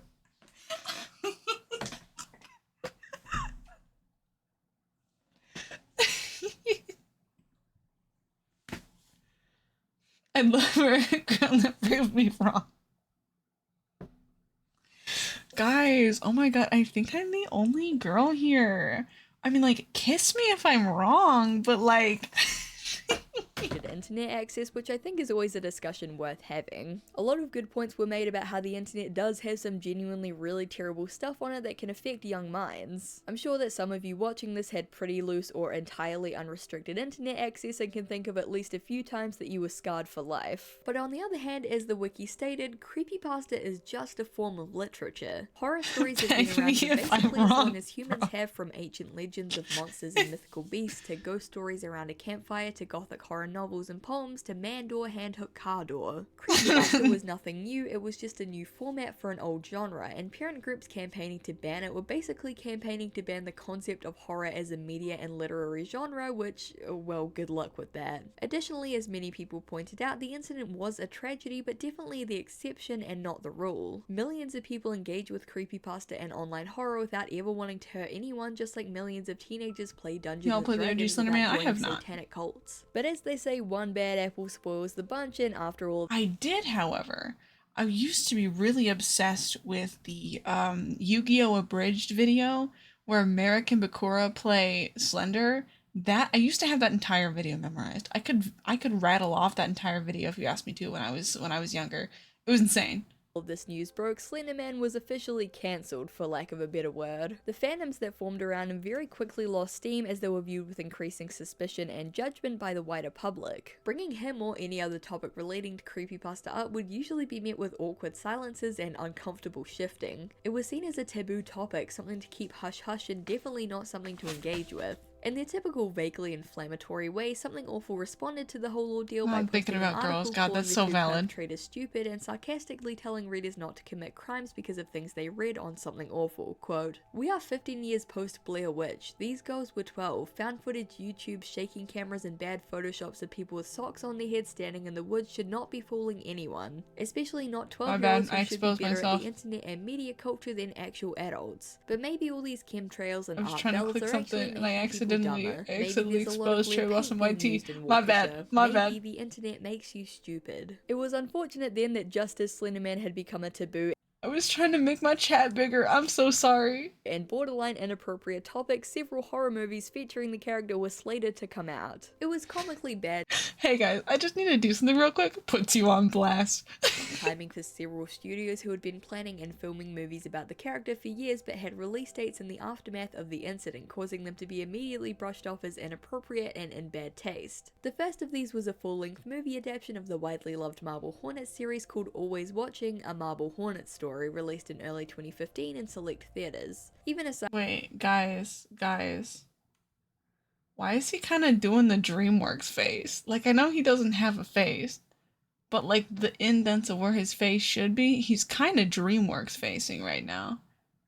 He's got like the arched like brow bone, and like I feel like you guys know what I'm saying. He's kind of DreamWorks facing. Marble Hornets series called Always Watching, He's a doing the Marble wrong Hornets Ayo story, face? released in early 2015 in select theaters. Even aside from the poor timing, the movie wasn't received well at all. For those who hadn't watched the original series, it came off as lame, low-budget horror garbage, and hardcore fans felt that the comparatively high-budget movie paled in comparison to the cheaply made original series. Basically, no one liked it, and this wasn't a good sign for the next movie up on the chopping block, Slender, released in 2016. This was a super low-budget found footage movie about some filmmakers trying to make a documentary, but uh-oh, they get sidetracked when Slender Man shows up. Where have I heard that premise before? Yeah, Slender was super cheap garb, basically just a Marble Hornets knockoff with none of the style or originality that series had, but all of the subpar acting. Victor Surge is credited on the IMDb Why page is she for running like creating the that? character, but since they didn't get his permission, they had to bleep out every single use of the word Slender Man. When I was looking on IMDb for reviews of this movie, which obviously weren't great, I discovered that there are actually quite a few of these super low budget Slenderman flicks. I'm assuming most of these are cheap short films, student projects, or crowdfunded movies by amateur filmmakers, except for the Slenderman 2013, of course. Judging by the cover, this is clearly an A-list blockbuster. It literally looks like a Wattpad cover that I would have made like 10 years ago. But there was one final movie yet to release, and if the events of 2014 had built the coffin that Slenderman would lie in, Sony's 2018 Slenderman movie would drive Oh God, the that final was nail nails into 2018? it. It's hard to overstate God. how quickly Slender Man just completely vanished from the public consciousness after this movie dropped. It was the Game of Thrones Season 8 of the creepypasta world. I actually have some personal stake in this because I was in high school when this movie released, and me and my friends all went to the theater to go see it because we knew it was going to be really bad, and yes, it was really bad. I'm not going to do a full movie review or anything, but I will give you a rundown of some of the highlights, or rather the lowlights, because it's pretty funny. This film is one of the worst cases of out-of-touch adults writing cool teen dialogue. Oh, guys, the dude bros in the natural habitat. It's top secret. Oh, I see. A circle jerk? Listen. True. Just the worst attempt at, like, I don't even know, were they going for Reddit humor? I'm surprised they didn't. I'm flabbergasted. Like, my jaw's on the floor. I'm always amazed when bad things get greenlit because it's usually a process of multiple people saying, hey, yeah, no, this is fine. We can release this to the public. Yeah, that sapped some of my life energy. I'm really sorry, guys. I'm really sorry that you had to hear that. Have Slender Man say, "Sir, you have won the internet today, take my gold." Anyway, the inciting incident happens when the four girls get together for a sleepover and they're all chilling in the basement, drinking vodka and watching porn together, you know, as you do. Is this really what middle-aged writers think that teenage girls do when they hang out? Eventually they get together with the boys and Slender Man and watch a watch supposedly some haunted video that will summon him Bloody some Mary hentai? style. A week later they're all acting weird and having nightmares, and on a school field trip to a graveyard conveniently located right next to a giant forest, one of them goes missing. Oh bother. The rest of the movie basically just follows the group as they try to get their friend back. They end up finding out that she was a member of this like Slenderman forum and are directed to go to the woods and make sacrifices for him to get her back. I'm sure at this point you're starting to see some pretty uncomfortable yeah, me and the parallels to boys. certain events. There's this one scene where one of the I think girls in goes chat want to watch porn with me. You know, it's a fun activity. Yeah, you know, like it's a Friday night. We can be like, you know, as friends do. To her crush's house and they're making out on the couch, and she looks up and there's just the most insane and out of place use of CGI for a jump scare I've ever seen. I remember this got a big laugh in the theater when we saw it. It didn't help that the scene has like a smooth guitar solo playing in the background the whole time. By the end of the movie, holding hands during the moment, yeah, slendered away and then you gets lured into the woods like a dummy. There's this like dream sequence where Slender Man is standing behind her and she's like heavily pregnant, and then she screams and wakes up.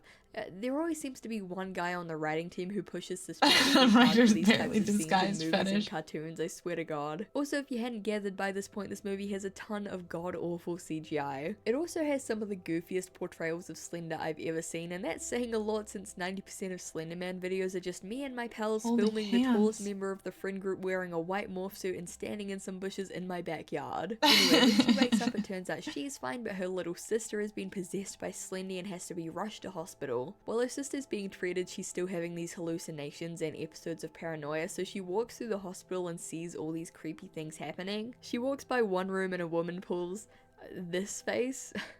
I don't know what this is. Then in one of my favorite scenes of the entire movie, she walks out into the hallway and sees this tall, slender man in the shadows, but then it's revealed that it's just a comedically tall doctor.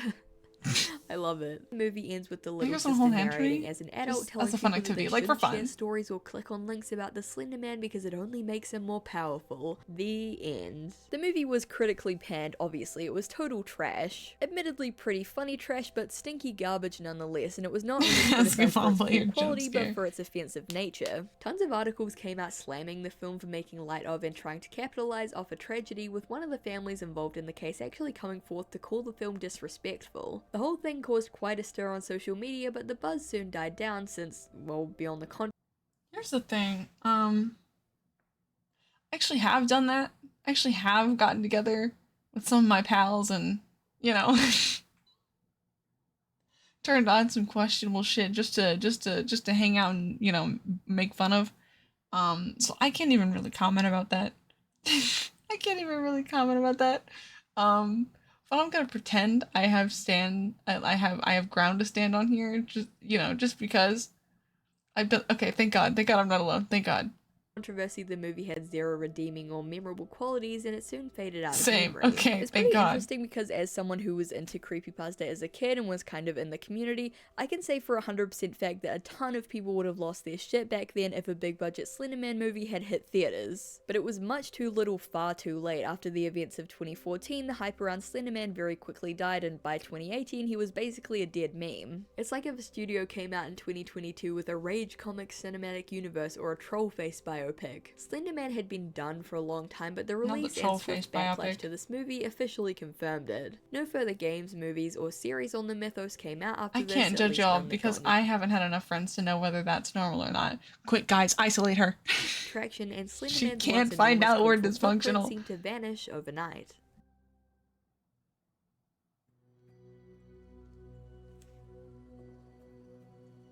The rise and fall of Slender Man is fascinating. From an entry on a random Photoshop competition to a viral pop culture character with multiple games, movies, and series, as well as a bunch of really funny looking plushies. Few other characters have had such long, rich, and controversial histories, and few other characters have impacted internet culture in such huge ways. Even though Slender Man himself is a relic of the past now, his influence can still be seen in so much of the internet horror that's popular today. Take the work of Trevor Henderson, for example. Famous for his horror artworks that combine real-life photos with hidden monsters and creepy characters, he's had multiple artworks and characters go viral in much the same way that Slender Man did. His character Siren Head, who is also a very tall cryptid boy, went viral in 2018 to the point where fan art, songs, stories, games, and even unlicensed merch of the character flooded the internet. Like Slender Man, Siren Head was seen as a sort of free use character, with so many writers and artists creating lore for him. The actual creator became obscured and the character was stolen, changed, and reused for tons of cheap projects. Siren Head is far from Henderson's only popular character though, and he helped popularize the fantastic, spooky, hidden monster Photoshop genre for the modern day.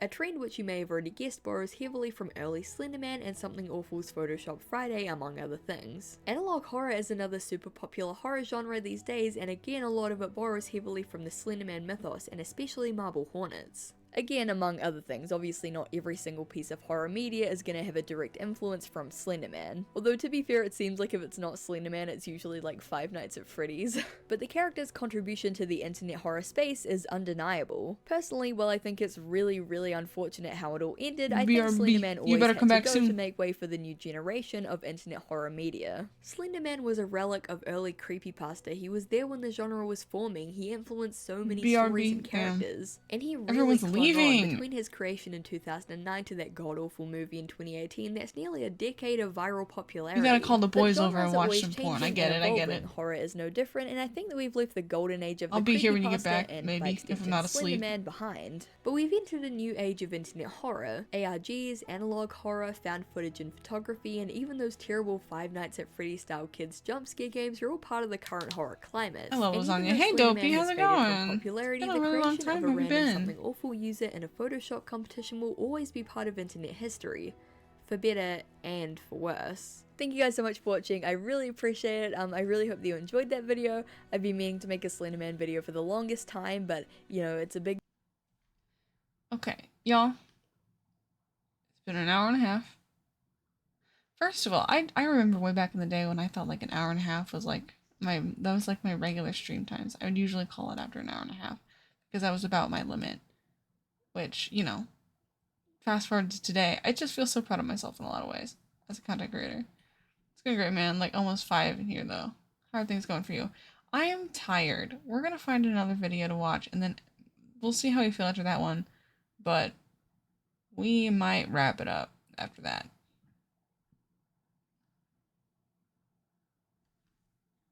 Like the avatar. Thank you. This is another piece done by Kazi Rosen, who I have to religiously commission once every couple of months because I love her art so much.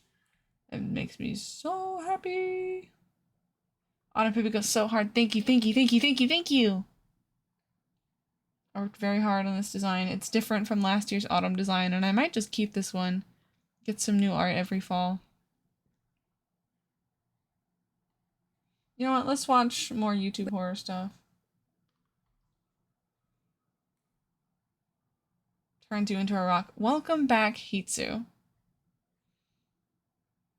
Very cute. Thank you. I appreciate all of your kind words. So kind, so sweet, as Saren would say. We're currently going through a bit I've always been here. Well, you weren't active, so I figured I would tell you, welcome back. How is your friend? I hope you're taking care of yourself too. I hope everything's going good today. of an internet horror golden age, and while nowadays YouTube is filled with complex ARGs, masterful horror series, and 10-hour analysis videos, it wasn't always like this. Early YouTube horror was a lot different to the kind of horror that we see online today, mostly because at that time it was so new, so groundbreaking, and so unknown. It was so new in fact that a lot of people didn't even classify do your it best as together. horror. Instead, the ever-growing subgenre of weird and creepy YouTube videos and series came to be known as the Hands weird grab. side Alright. of YouTube. I appreciate it. Because generally you didn't go searching for this kind of content on YouTube, it found you, and then you'd go down an endless rabbit hole of bizarre and creepy videos. From Little Baby's ice cream to There Is Nothing to the classic creepy car commercial and more. So today I wanted to revisit the weird side of YouTube to look into their bizarre Guys, would you mind if I just let the video play and then I got up and I went and I got in bed and I fell asleep? backstories and how they Just influence asking. the kind of horror that we see on the site today. What if I did turn Before we this get into a into things, sleeping I just stream? wanna How give a crazy would huge that be? Thank you to Honkai Star Rail for sponsoring this video. No.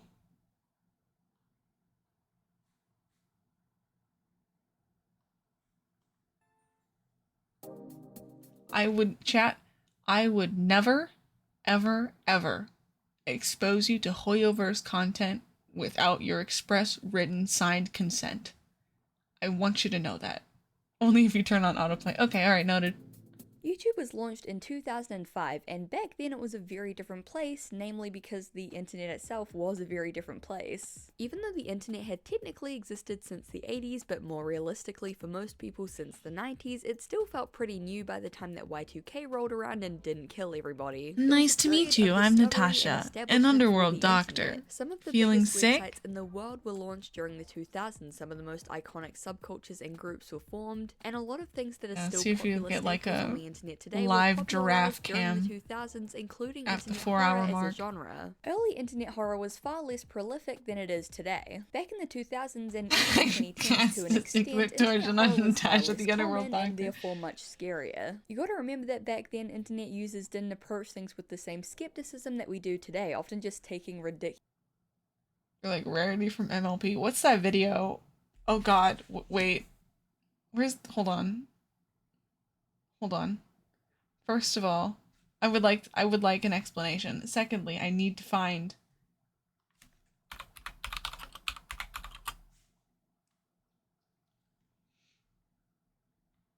where's that fucking video of Rarity in the car where she's telling you what's wrong with her car. Or like, what's wrong with your car? Where she's like, I don't even remember what she said. I just know it's really fucking funny. Damn it, I can't find it anyway.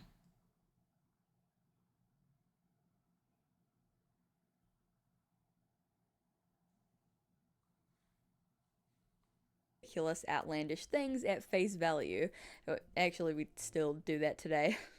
So have we learned anything? No. My point is, if your friend linked you a creepy website or a spooky video popped up on your recommended, you weren't going to approach it under the assumption that it was an interactive ARG mystery or an unfiction horror story created for YouTube essayists to analyze. Because back then, those didn't really exist, at least not in the way that we know them today. The internet horror genre, especially on YouTube, was far more likely to be something No, that you Cherry, I don't accidentally understand that kinda joke. just Please, I need stumbled on, context. and that made it feel Any context. far If more it requires a link, terrifying, toss far it in the more server. unknown, Please, I and need it. sometimes even I need far it for more science. real. Thus, the weird side of YouTube was coined as a term to describe those times we'd fall a bit too far down My a Little YouTube Pony. recommended rabbit hole to find wonderfully spooky, weird, and off-putting videos. Don't get me wrong, a large percentage of these videos were trash. 90% of the time it would be a terrible Windows Movie Maker list of the top 10 scariest things found on beaches always using this photo, or top 5 horrifying ghost encounters caught on camera with giant blaring red circles. Do you want to know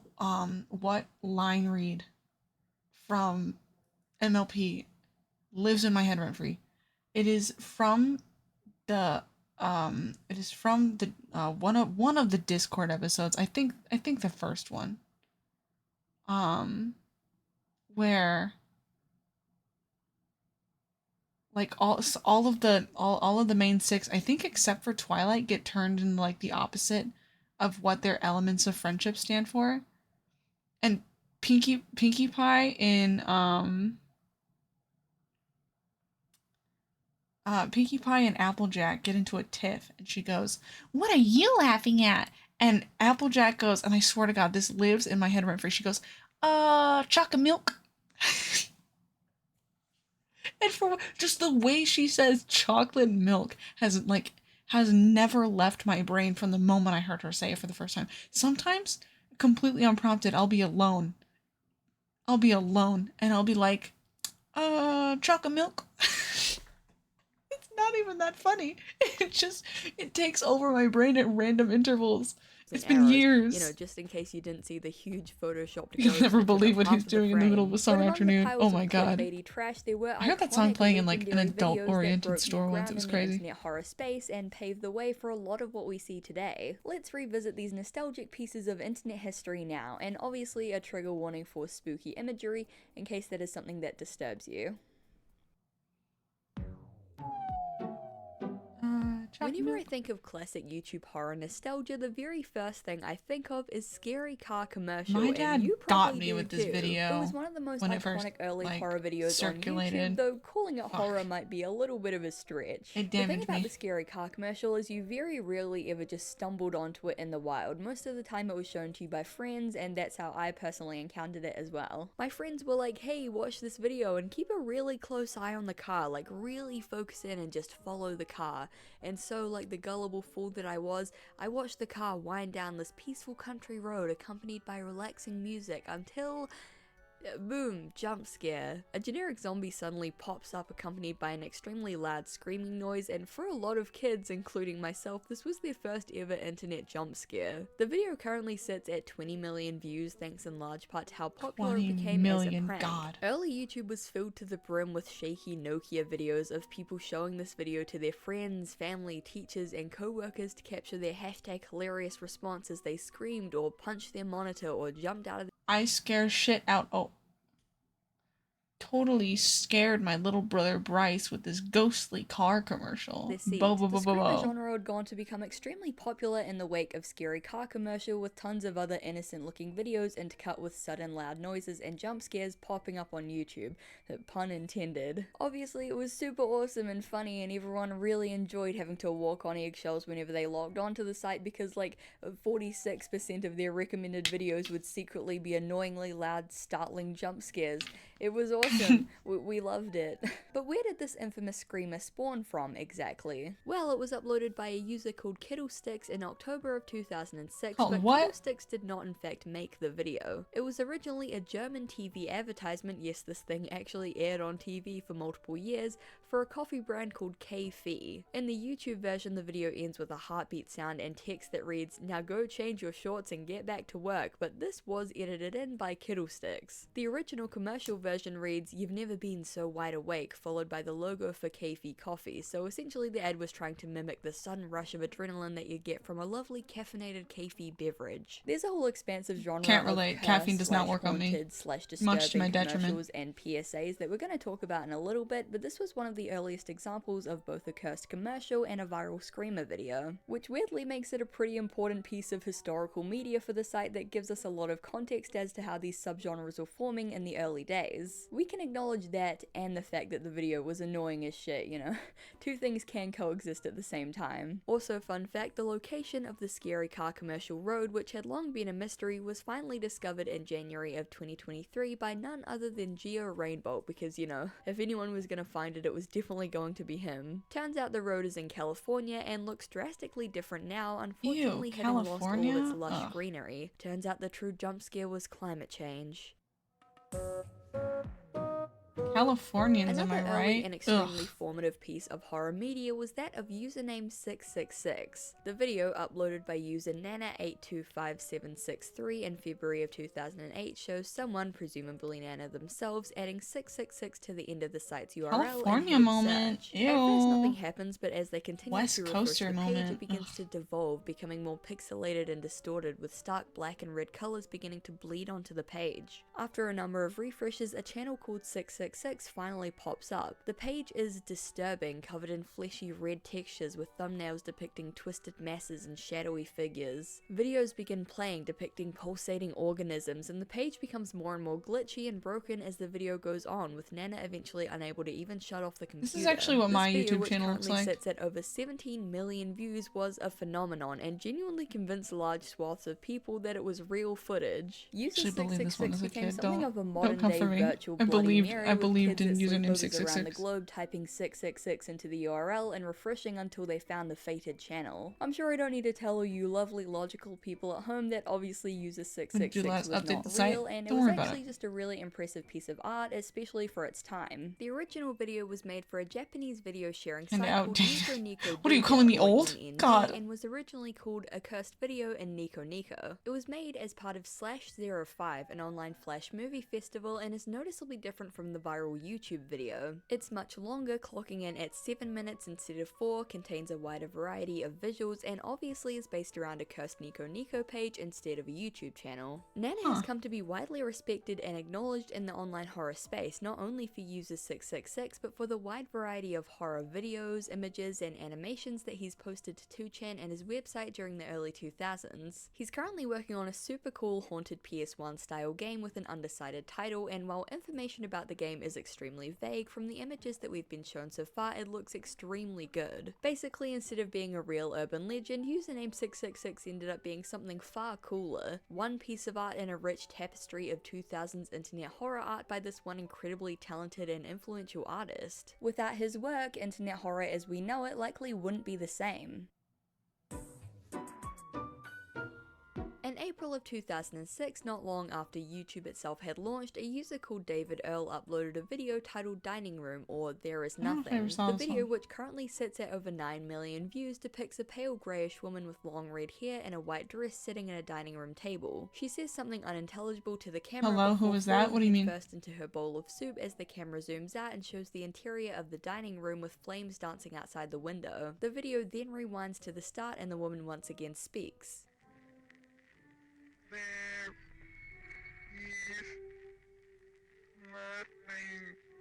When the video was first uploaded, it wasn't Yeah, uncommon don't like to see that. re-uploads with titles like Real Cursed Video or Don't Watch Video There's a from person Hell, in, like, often a with some horse sort of mask or something. cliched Oh, that was urban me, my legend bad. attached to it, like the woman in the video would drag you to hell if you watched it at midnight, or if you watched it you'd be cursed to go to hell when you die. Which I mean, I guess it could be true, it's not like I've been able to verify that, so... Anyway, the usual rumors about how haunted and cursed the video was aside, again this was just another example of a really impressive piece of horror art. The grainy low quality of the film adds tremendously to the forbidden old found footage vibe, and the set, Better than acting, going to and hell effects before you all die. work together incredibly So well true. to make something that's unnervingly beautiful and aesthetically pleasing despite the unsettling content. I also On his would blog, hate artist to David go to B. Earl Aldi. reflects on There Is Nothing, quote, "Of all the films I have made, perhaps the most obscure one has had the largest impact. Dining Room or There Is Nothing instantly went viral in the pre-YouTube days with more than 5 million downloads. Since then it has been viewed in Okay, Spoon, I'm imagining Rebecca is the title of a piece of media.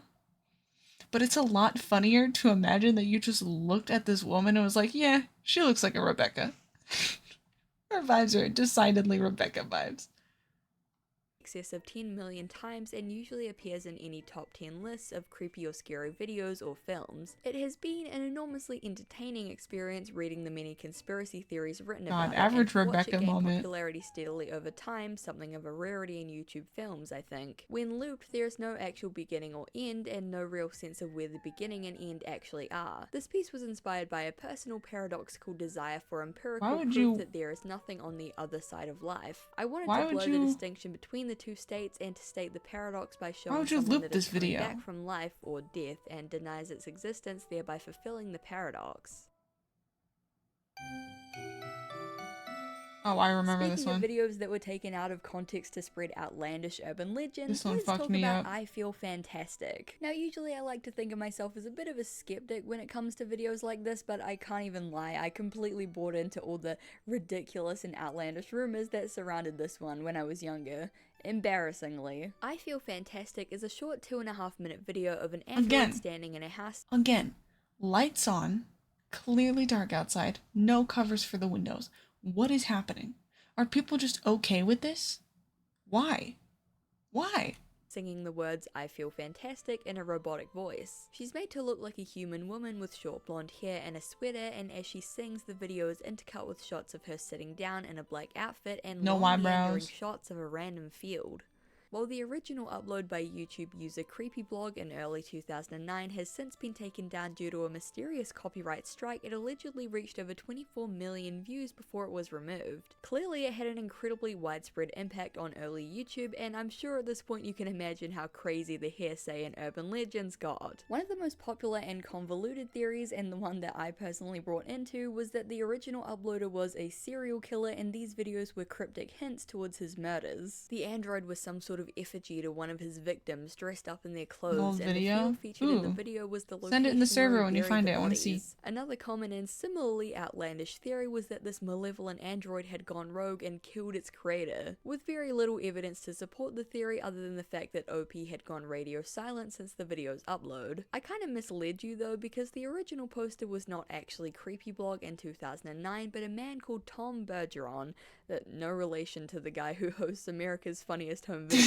Too all the swept way up back thinking in about 2004. AMV. The android in the video, as he explained in both the description and his own GeoCities site, was called Tara and was created as early as 2001. Bergeron initially created her as a prototype with basic functions such as moving, talking, and following preset scripts, though she could also be remote controlled live. Bergeron claimed that she could be used for a variety of purposes such as research, display for attractions like theme parks and museums, security, or even just home use. AMV I was Feel Vine before Fantastic is Vine. actually just a short You know snippet what? from a Yeah, you're much kinda longer right. Android singing showcase slash I used to demo watch it with my DVD grandma, that like, all the Bergeron time. created in 2004 and I made ate that shit up. available I for love that purchase. show. Though the GeoCities page suggests that Bergeron was planning to sell Tara, as far as I can tell there was never any update to the page to indicate she'd been sold, so who knows where she is now. So in reality, I Feel Fantastic is just an out of context snippet from an Android singing demo for prospective buyers, and the original uploader is just a guy who really likes robotics and wanted to share his creation with the world. To be fair, yeah, the video is pretty creepy with the low quality of the grainy footage, the weird out of place shots, the somewhat unnerving appearance of the android, and of course the singing, which combined with the discordant backing track Why is sounds she pretty so tall? eerie. But at the end of the day, it's just someone's passion project, and honestly no wonder Tom Bergeron left the internet after thousands of people began flocking to his videos to accuse him of being a murderer. It's actually really sad in my opinion, and a good reminder that while internet horror and sleuthing and theorizing can be really fun, Basketball it's player really jump important scare. to fact Is check that first before what- dragging okay, innocent Spoon, in your parties into opinion, something like what this, height especially when constitutes the a basketball accusations player? are so At what point am I being serious. basketball It's player notable jump that in recent scared? years a lot of people have returned to the video with a much more positive outlook, complimenting the creator on his craft and commenting that they actually like Tara's singing. That's right, Wherever cringe the me. android is Okay, I'm now, I sorry, hope I'm she's sorry, doing I'm well so and sorry. Still feels fantastic.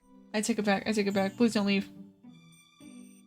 Now for an actual mystery that isn't just hearsay and exaggerated rumors, though it does have its fair share of those. Blank Room Soup. Originally uploaded with the title Freaky Soup Guy in November of 2005, the video depicts a man in a blank, empty room hunched over a bowl of soup, eating it while crying. His face is covered by a black censor bar to hide his identity. Soon two figures enter the room with large cartoonish costumes and bobble-headed masks. They begin to pat him on the back as if to Funko comfort Pop him moment. before the video ends. As one commenter put it, "I hate being bothered by pop vinyls while I'm eating soup too." So what the hell Any was tall up with women this you video? like the The Yuri original moment upload with? got over 1 million views, and subsequent re-uploads Please, got women, even more, women in leading chat, people to sound wonder off. who, Cherry what, needs why, you. when, where, and if the guy in the video was even okay. Was this fake, some sort of performance art, a prank, or maybe, just maybe, this was a video from the depths of the dark web. The leading theory that formed around this video was that the man eating soup had been kidnapped and his wife killed and turned into soup, the very soup that he was eating in the video. That's why he was so hunched over and looked so tearful and distressed, meanwhile the masked figures leered over him, feigning comfort to mock him. This theory was backed up when 3 further videos were uploaded of these masked figures, including one where they appear to be in the process of kidnapping a bound victim. But where the story diverges from the previous ones that we've talked about is that it wasn't some easily explainable piece of horror art or an ARG. I'm so or tired. anything. That Let's actually fucking- dig a little bit deeper to find that out what fucking is going on dude. here. The bobble-headed mascot scene. That fucking dude just, like, running toward the camera, like, scared me. I'm so tired. in the video I were need to go to created by bed. famous animator, artist, and all-around creative guy Raymond S. Percy. He's directed several episodes of The Simpsons and was a sequence director on The Simpsons movie. He's storyboarded on Wreck-It Ralph and Frozen and provided speaking roles for several Disney movie characters. With credits on so many big properties and an extensive work history with Disney, it's fair to say that he's pretty successful, but one of his lesser-known projects was a character and performance called Ray Ray. Rainbot, a creator on YouTube who makes horror and true crime videos, that's reached out to another Raymond creator to we can figure out watch what this exactly weekend. was going on and why his costumes had featured in such a strange and disturbing video. Raymond claimed that while performing the Ray Ray act at a club called the Key Club on the Sunset Strip in Hollywood, almost all of the Ray Ray costumes and props had been stolen from the dingy, unlocked RV that they had been stored in behind the club. He also That's so confirmed that he funny. had initially received the video attached to an email, and he had been the one to originally upload it to YouTube to show his friends and colleagues just how weird it was. Rainbot ended the video on an inconclusive note, stating that since Raymond Percy himself had no idea where the video came from and the mystery was over a decade old, it was likely that it would never be solved. A few years after this video, another one by the channel Super Horror Bro came out. This video Honestly, I think this one is just a bunch of people fucking around. If I'm to be, like, frank with you, I think this one is just a group of friends just shooting the shit together. It was a lot more sensationalized, pushing the angle that this was some deep weird mystery and sharing the account of a random internet horror theorist called Enigma, you know, very clever, who claimed that he had gotten in contact with the person who stole the costumes and made the video, and that they claimed that they wanted to make some big statement about capitalism corrupting art or something. This thief also claimed that he was the one who talked with Rainbot, not Raymond Percy, since he had hacked into all of his accounts. This whole story threw a huge spanner in the works, and The personally, gender I actually find it riddler. really annoying. Like, Gender this me main this. character never provided any solid proof that the person that he talked to wasn't just fake or a troll, and his claims were kind of just taken at face value, which is crazy. Basically, screw off Enigma, your story's legitimacy is doubtful, and you should not have been used as a primary source. Aside from these two videos, though, information on Blank Room Soup has been extremely scarce, and at this point most people have just shelved it as a dark web mystery or a snippet from a Red Room video. It's actually short for Elias that's Enigma, emerged, so which I think is far more likely checkmate. that Stolen Babies, which is the name of a band, by the way, don't worry. So Stolen Babies is an experimental rock band with a very distinctive steampunk Victorian clown kind of aesthetic, and they've performed and taken pictures with the Ray Ray costumes on numerous occasions, including one where they're being tied up and fake abducted by them. This is because the lead singer, Dominique Lenore Percy, is the sister of Raymond Percy, and they've collaborated many times, including incorporating the Ray Rays into performances please let and me have photo this. shoots. This isn't the only connection, though. Yeah, In one you of the agree. Blank You're Room seeing Soup it. You're seeing videos, it. We can see one of the Ray Rays kidnapping a bound figure, and this bound figure very, very heavily resembles Gil Sharon, another member of Stolen Babies. Comparing it to this specific photo shoot of the band, the red jacket, black hat, dark reddish glasses, and pale white face makeup are literally identical, to the point that it makes me think the video and these photos could have even been taken on the same day. In fact, I have a strong suspicion that they literally Khaleesi were. strikes These three again. images are all You part do of the not same judge photo me, shoot by Spoon. Pixie Vision Productions, a photography service in the LA area, and they contain 3 props: a large oversized cartoon prop gun, I want some silly rope, clown and 2 pussy, of the then Ray by Ray God, I'm costumes. gonna get Not it. only does the video feature a figure heavily resembling Gil Sharon from this photo shoot, but it also features rope and 2 Ray Ray costumes. Coincidence?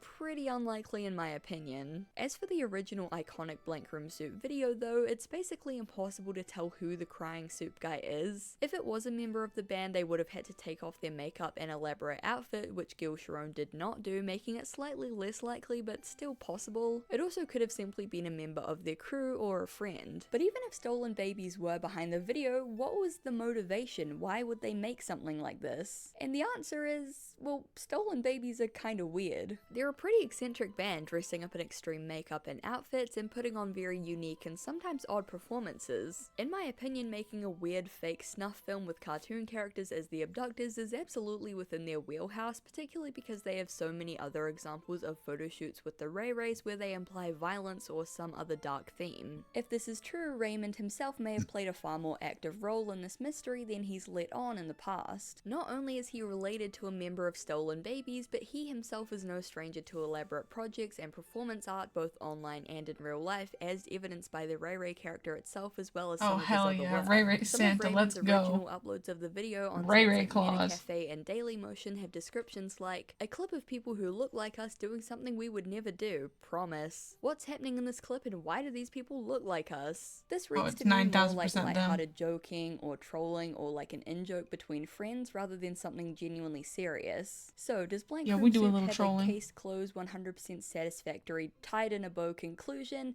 Definitely not. There are still tons It'd be of bad for questions his and we professional don't life if really he have a openly admitted to definitive being a part of answer this. yet. Yeah, that's But true. in my personal opinion, I think it was basically a joke/prank conducted by Raymond and his sister with the help of the Stolen Babies crew. Maybe it started as an in-joke and then when the video blew up and people began taking it super seriously, they got too embarrassed to admit that it was just a prank, or maybe they liked the mythos that surrounded just the a video prank, and bro. didn't want to ruin everyone's fun. But at the end of the day, that's just my own. You know what I realized is that I was watching a video a while back that like it's just a prank, bro, was not actually from like one of those big like Ethan Bradbury style like pranky YouTube videos, but actually from a family channel. It was from the Daddy of Five family channel.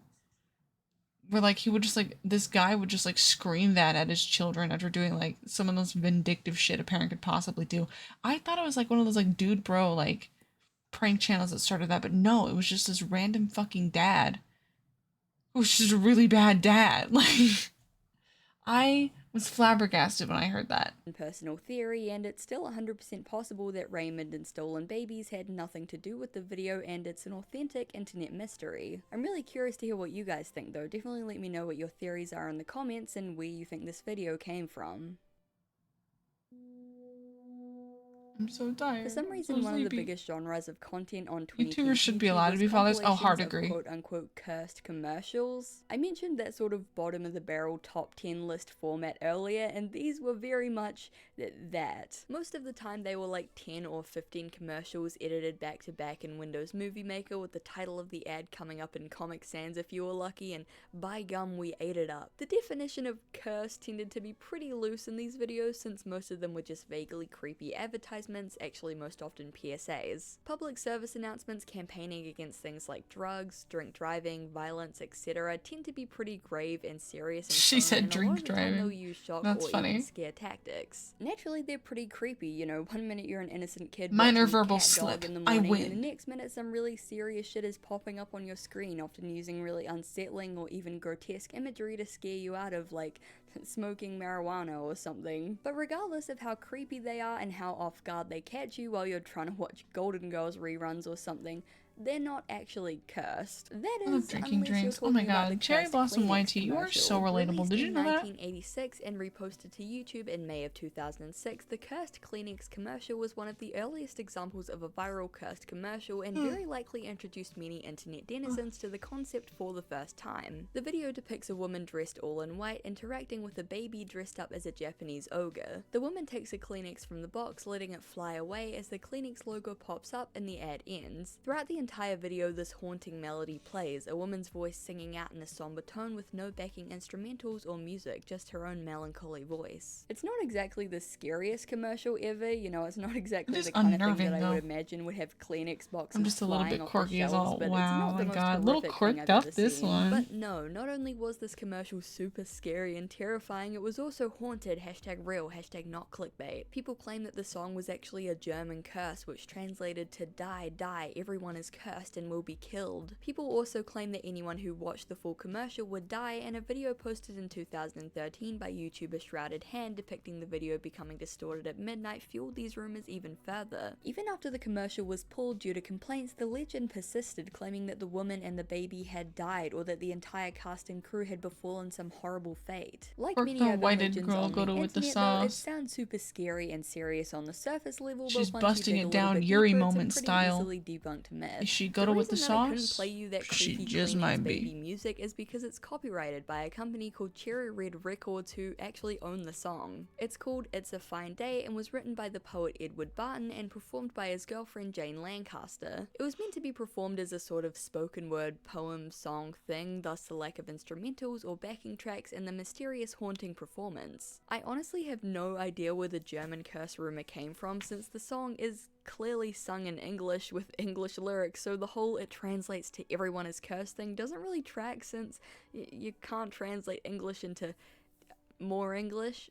While it is true, according to Atlas Obscura, that the ad was pulled in Japan due to complaints Can if about you're its talking to my unsettling stepmom. nature, it was Ayo. never cursed or haunted, and neither the actress nor the baby perished in any commercial-related accidents. Another advertisement which was shared around early YouTube was "This is a special time," also known as the Little Baby's ice cream ad. I eat little baby's ice cream. It keeps me young.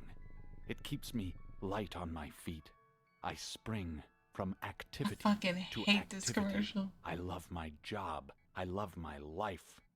This video was This usually the commercial number one sucks. entry in those aforementioned top creepiest commercials and PSAs videos, and tons of YouTubers took the footage and edited it to be even more creepy, adding shadows and distortion and creepy music and ooh. Naturally, with the internet being the internet, rumors swirled about the video being haunted or cursed or possessing the I power eat to little kill babies. whoever watched it. And while I understand why these rumors spawned, I mean, yeah, the ad is pretty creepy, it was actually just incredibly effective viral marketing. See, Little You're telling Baby's me Ice a Cream little was a baby small in this ice company cream? based in Philadelphia whose whole shtick was wacky ice cream flavors like pizza, everything bagel, chipotle chocolate, cucumber dill, balsamic banana. You get the idea. It was hipster ice cream for I hate the hipsters. flavor of But being a balsamic small vinegar. company, they didn't really have a super big budget for advertising, only around $3,500. In an interview with LBB Online, Doug Garth Williams, the man who directed the commercial, said, quote, "The reason the owners approached me in the first place was that they knew if they gave me freedom on this project, I would give them a concept that would stand out and have a good possibility of going viral on a tight budget. During casting, I was paying careful attention to the eyes. Based on how I planned to shoot the film, I knew that the eyes would really stand out. The actor, Asa, had these really piercing, distinctive eyes. The basic idea of the scene was that the character was literally giving up an important part of themselves in pursuit of the incredible sensation that devouring Welcome, their own ice Toby. cream body provides. It's pretty twisted, but they are actually lobotomizing themselves as the ad proceeds. As they eat, their original sense of self decreases and the compulsive drive to consume their own delicious ice cream body grows. Gotta respect the dude for putting this much thought into the psyche of his ice cream monster."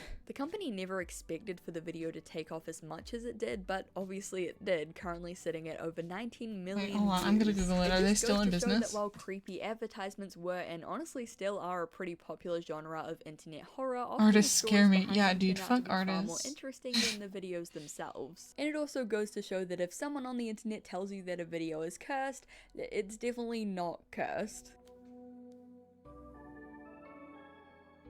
Many of the most popular horror series and ARGs on YouTube today are animated, hand-drawn, or even puppeted. Little Baby's ice cream permanently closed in November 2019. Aw, fuck. And this trend absolutely has roots in early YouTube horror spaces. One of the I most mean, famous what? examples is Pato Salad needs a little Fingers. attention. Released on YouTube in May of 2007, If they ask the nicely, animated maybe. short runs just under 2 minutes and tells the tale of Salad Fingers, a long-fingered green thing who really likes spoons. Yes, that's the plot of the short. Fuck Salad artist Fingers likes looks at you rusty with my spoons in a autistic really eyes for a weird little way. bit too long. He goes into a house, asks a random kid for spoons, and that's about it. It was originally released on Newgrounds in 2004 and really reflects that 2000s Newgrounds lit epic random style of humor with short nonsensical plot and weird random dialogue, but despite this it had an incredibly unique style. Even before the first episode of Salad Fingers released, the creator David Firth had a substantial library of art and videos, all with this incredibly unique, grimy and gross yet incredibly striking and dark art style. It was very visceral, and this was on full display in Salad Fingers, and though the animation was pretty rudimentary, the art style was incredibly unique, and the bizarre premise mixed with the creepy, off-putting vibe really caught the attention of Newgrounds users, and subsequently YouTube users when the short was uploaded there several years later. Unlike the previous spooky videos that we've covered, no one tried to take I'm Salad ashamed to Fingers admit and that I weave a first tall heard about tale Salad about how it Fingers was through cursed or Game haunted, Theory, but it still Film Theory, became an whatever the fuck. absolutely iconic staple on the internet in the early days. wish an artist would It's come the look kind at of me with video her that you'd autistic pull up little at, like, eyes. a sleepover or at school to be like, hey guys, check out this video I've heard about. me It's too. super weird. Me too. And then you will watch it and you're kind of like confused and brushing it off and kind of nervously laughing like, what even was that? But then you'll kind of sit with this really uncomfortable, unsettled feeling that you can't quite put your finger on. can't quite put your salad finger on. The first episode is currently sitting at over 43 million views, and it spawned 12 more episodes so far, with more in the works according to David Firth. While the first video was just a random short with little to no plot, as subsequent episodes came out, a complex plot began to form with subtle hints and symbolism hinting towards a more in-depth and complicated story. Covering the entire chronology and meaning behind salad fingers would be a whole video or 5 of its own, so I won't go in depth today, especially considering how many other people have covered it at this point. What did you learn today? Infamously covered by Film Theory in 2016, which renewed attention towards the short and inspired tons of people to start making in-depth analysis on it. Salad Fingers had started as more of a joke, a creepy, weird, gross-out video to show friends at school, but over time it developed into so much more. Viewers went from brushing it off as a simple, goofy animation to taking it seriously as a piece of art, weaving the tale together, connecting the dots, and spending hours collaborating with others to put the story together, which is something that I really appreciate about the horror climate today. The genre is taken a lot more seriously. Like, people complain about the oversaturation of the 10-hour Five Nights at Freddy's lore analysis style horror videos, but I would much rather take that over top 10 scariest ghost sightings, top 10 haunted and cursed commercials that will kill you if you watch from them, 1949? or just in general lazy reposts of horror videos claiming that they're cursed or haunted. Not only was that content just super lazy in general, but I feel like it kind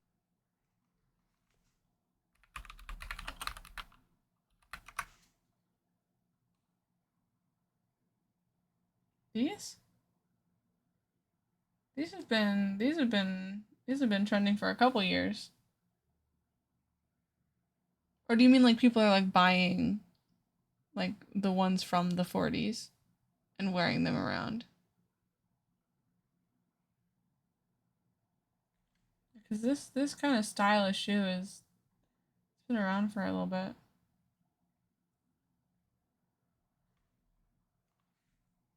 They're trending.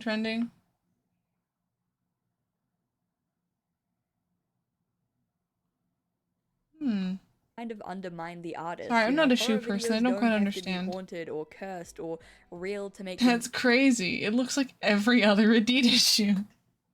Hard agree. scary. Spoon They're never genuine changed. pieces of art that people put a lot of work into, and you can just think they're cool because they're cool. They don't need to have some sensationalized clickbaity story surrounding them. You can just appreciate them as art. Rude. Anyway, rant over. I just feel like it's a really good example of how the internet has really embraced horror in recent years, especially the theory crafting side of it, which in my opinion is really cool. David Firth continued making art and animations all throughout the 2000s and 2010s and is still active today. He's worked on numerous other popular YouTube series and shorts, including 2009's Sock and 2017's Cream, as well as numerous TV shows and projects. I'm glad that he's gotten so much recognition and has had such a successful career, considering how influential his work was and still continues to be online. Oh yeah, no. If you want to like bombard me with sound alerts, I do not care. Go for it. Than the original Don't Hug Get Me, on I'm with your bad Scared. self. After all, the first video was published in 2011 as a simple standalone horror short, and now the entire series of 6 YouTube episodes have well over 100 million views collectively, as well as an actual publicized Channel 4 television series. It's a fantastic example of the old internet and its horror climate growing and evolving over time and tangibly influencing the horror that we see on the site today. I'm not going to get into the entire series or the lore because, you know, I wouldn't want to steal MatPat's thunder or anything, so we're just going to cover the original upload, the one that launched the series into viral popularity. That's in the your first fucking place. mother! Don't Hug Me, I'm Scared was uploaded in July of 2011 by Becky Sloan and Joe Pelling of This Is It Collective, a film and animation group. The theme of the day here is old internet horror influencing what we see today, and a huge genre that you see almost everywhere today is innocent kids media, but spooky. Now, Don't Hug Me, I'm Scared was absolutely not the first to do this, taking something you'd typically assume to be innocent and sweet and kid-friendly. Please, I'm begging you, don't redeem Bald. Please don't redeem Bald. And there are countless examples, most notably in the creepypasta genre. I mean, hell, when I was like 7, there were kids singing, "I hate you, you hate me, let's get together and kill Barney" on the playground, like, constantly. What I'm saying is, cute kids thing but dark is definitely not new. But DHMIS took this well-worn trope and portrayed it in such a masterful, unique, and visually visually appealing way that it really helped to repopularize the trope in mainstream media. The short opens on 3 kids show mascot looking characters, a yellow guy, a red noodly guy, and a bird all sitting at a table looking bored. Suddenly a pad of paper begins singing a catchy song about creativity, getting the 3 to start having fun and thinking creatively. Towards the end of the video, as the song goes on, things get spooky as we see shots of a real heart, a bloody pie, the word death in cut out letters, and the 3 shaking crazily as the music becomes discordant and the peppy educational song goes off the rails. The short ends with the pad of paper asking them all to agree to never be creative again. Don't Hug Me I'm Scared is short and simple, but the gorgeous art direction, amazing set, epic practical effects, lovingly crafted props and puppets, super catchy song, and the combination of hilarity and horror made it stick out for a lot of people, myself included. I remember my first experience with Don't Hug Me I'm Scared was when I was a lot younger and my sibling showed it to me, and I'm gonna be honest, I honestly don't think that any other piece of media has traumatized me like that one did. I don't even know what it was about it, but that whole day I was so paranoid that I was gonna have nightmares about them that as night began to draw closer, I started like shaking and having hot flashes.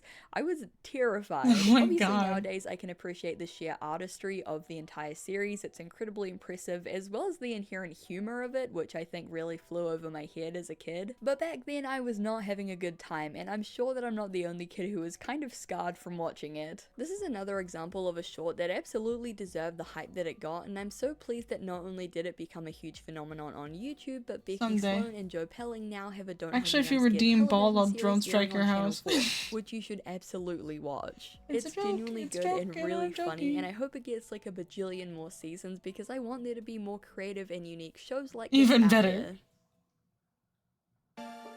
What is that, a bang for your buck or something? Though many might brush off early YouTube horror as rudimentary or cheap, I honestly couldn't disagree more. It had its fair share of clickbait trash, of course, just as we do today, but as we've seen in this video, a lot of the earliest horror videos on the site were beautiful, masterful, interesting. From experimental short films to lovingly crafted animations to bizarre commercials to shock and hoax videos. All of these pieces of media helped Rebecca to weave jump the scare. tapestry of art that was early horror YouTube, Bang, and it's a cloth that ayo. horror creators continue to cut from today. Look at any popular horror series or ARG and I guarantee that you'll see remnants of these bop for your formative buck? videos reflected in them. It's incredibly interesting to me to see how things change and evolve over time, especially in expansive genre with such a rich history like internet horror. It's also just kind of neat looking back at these videos that I haven't seen for years and figuring out their backstories and seeing how they hold up and if they're as scary as I remember. And honestly, a lot of them are, but for very different reasons than I thought they were back then. You know, I don't think any of them are haunted or cursed now. I think they're just genuinely impressive pieces of horror art that honestly were well ahead of their time. They're all honestly incredible, and at the time they were very convincing pieces of horror art that still continue to influence the site today, and they very much deserve their icon status. Even though a lot of people aren't going to remember them the fondest since, you know, they kind of scarred them for life. But I want to know what you guys think. Definitely let me know in the comments if there are any that I missed out. Okay, y'all. I know this is kind of short, but I am literally falling asleep in my chair. Who's online? Does anybody have any raid suggestions? Oh, there's actually quite a few people online. W sleep stream. Someday I'll do a sleep stream. I'd love to do a sleep stream at some point. I just don't really know how to make it like, you know, worthwhile. You know what? Zabumbi is live. We haven't raided Zabumbi in a little bit. Let's raid Zabumbi.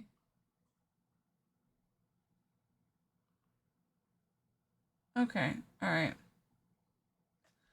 Thank you guys all for coming by. It's fine. Get some sleep. I certainly will. I'm gonna go to sleep. Thank you guys all for coming to stream. I really appreciate it. I will see y'all. I'm not sure. I streamed all week. I'm not sure if I'm going to stream this weekend. But I'll try to get back to you guys soon. Remember to be kind to yourselves and each other. Get up, go stretch, get some water, go pee. And we will reconvene very soon. Remember, you can follow me on Twitter. You can join my Discord for our channel updates, so you can see the next time I'll be live. I think that's all I have. I'm gonna go get some sleep. You guys all have a fantastic weekend. Thank you for coming and being with me as I've streamed all week.